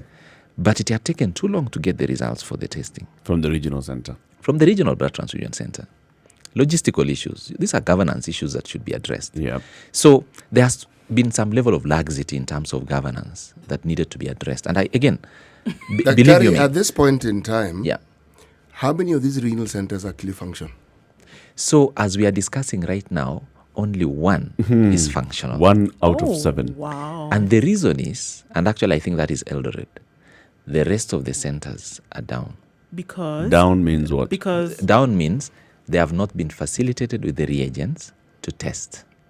And that's why I did mention that the first thing the government has now tried to do is to procure the reagents for these centers. okay, so these individuals up until now, these centers, are they manned by individuals? Yes, there are There's, people there's there. a head of a center. So there's the head. There are people who are sitting there basically twiddling their thumbs, waiting for something to happen. People are waiting. and earning money, salary every month. Certainly, yes. Wow. Si Okay. kazi yangu. Unajua haijatoka kwa ministry. Okay. So I think these are the Tumeambia challenges. ministry watutumie reagent. So till then we wait. It's a war Germany state. And then the ministry says, unajua hii kitu imeenda treasury. Sasa tunangojea treasury. Treasury, tumeongea na KEMSA. It's for real. This is not a matter that even the CS should be saying, "Oh, we are now procuring." Say yes, we are procuring, but at the same time, take administrative action. Yeah. And it's important that the DCI moves in, and it is not even a matter for DCI to move. It's there. Yeah. You did not do. In fact, what the PS should be doing is saying who is in charge, who's in charge, who's in charge, who's in charge, who's in charge. Here, DPP, do the next thing. Actually, arrest those people first of all. Let them assist in the investigation, and then let them explain. All of them. You know, these reagents aren't Kamata being Friday like this. Friday is good. These reagents are not being invented now. These processes and services are not being processed now. People know what is demanded. They even know where to get them. That thing that we call Mafia House, because Afia House has been called Mafia House for some of these reasons. We even had a former PS in the Ministry of Health here, Professor James Olekiapi. He told us how Mafia House operates. People go there to make money. You've just given us an example. We have equipment that has been used and people have been trained. Functions. Somebody there decides, you know what, there's a new one. We need to procure this and sell So to the do away government. with this one. They go and they procure, they sell to the government, and they decide to procure reagents for that particular units. For which people are not trained. People are not. How useful is it's this? not gonna work. This against a backdrop of certain Why are we so-called- here? Why are we not I feel like I should match them. Honestly, by the way, Eric, that's- consider. Don't rupture blood vessel. Consider for a single second. I know we have a doctor in our An midst aneurysm here. is about to happen. Yes, here. but take a sip of water as we advise our guests. I'm not advising you, Eric. Take a sip of warm water. But they honestly am pissed. No, it is. But I am, consider. honestly. Okay, take your pick with the ministry. What do you want to get pissed off? Take your pick. We remember those mobile units that where they Madare? Oh, the mobile units. Yes. Yes, The clinics. Yes, the rotting clinic. quietly. Okay. You can take your pick. What about drugs that were ordered that are in hospital that have expired? This list is long. As per where you would get annoyed. This list is long. So that's what I'm telling you. Take a sip as you consider which one you actually want to get upset over first. Then you can move in that ascending order or descending order. Yes. You have somebody who's trained, right? In this matters. You're somebody who works in a referral hospital in this Someone matter. is paid. Somebody, no. I'm talking about like somebody like now, Dr. Shikuku. Okay? But Dr. Shikuku, when he tells us, I'm a blood specialist, we look at him and blame him. No, what can But he do? actually, You guys, it's not you his doctors, fault. what All of can it, he yeah. do? You're What killing can us. you really do? What can he do? What can he do? And you tell us Kenyan voters are wise. We are stupid. Oh, you're going back to the Kenyan This is where we were Stupid. going with this in the first I place. think, Eric, at this point in time, I think you become a leopard. Possibly I should say Yes. that the Kenyan voters are good people. Kenyans have given us blood, if we were to look at it from that perspective. Kenyan blood donors are good people. Yeah. Kenyan voters, different ballgame. Possibly we Same are people. Or you think that when you actually register as a voter, you stop becoming a blood No. donor? Same different mindsets. No. At that point, You know, Eric, we are bringing two conversations here, and let me put it this way. my Kenyan neighbors You are do good. have a perspective. My Kenyan voter neighbors are not good. Do we have looking at this because You know, Eric is a Kenyan voter who doesn't donate blood. you want So- to look at this then with some kind of glimmer of hope or some positivity because Yeah. we can't be like Completely, like this yeah, forever. I'm that's right. sorry. It cannot be that we continue to be in this situation over and over and over again. Yeah. Is there hope? I mean, is there something that can be done and be followed through? Because I really, think- it's a dire circumstances. there Before is you hope. answer that, Yeah. Dr. Terry, there's Yeah. a caller who's calling in from Naivasha. This is Michael. Michael, good morning. Morning. How are you, Dr. Good, and you? I'm good. I'm just been listening to your conversation, Yes.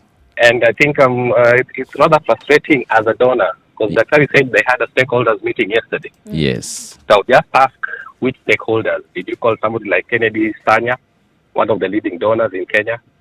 Ask No. him what he's been doing, what he's not been doing. Mm-hmm. Why are we having a relapse of people donating? Mm-hmm. Because, if you hear stories of blood being sold, whether it's true or not, Mm-hmm. as a donor, you're wondering, I did it freely. That's I right. walked in as a volunteer donor. That's right. Yeah.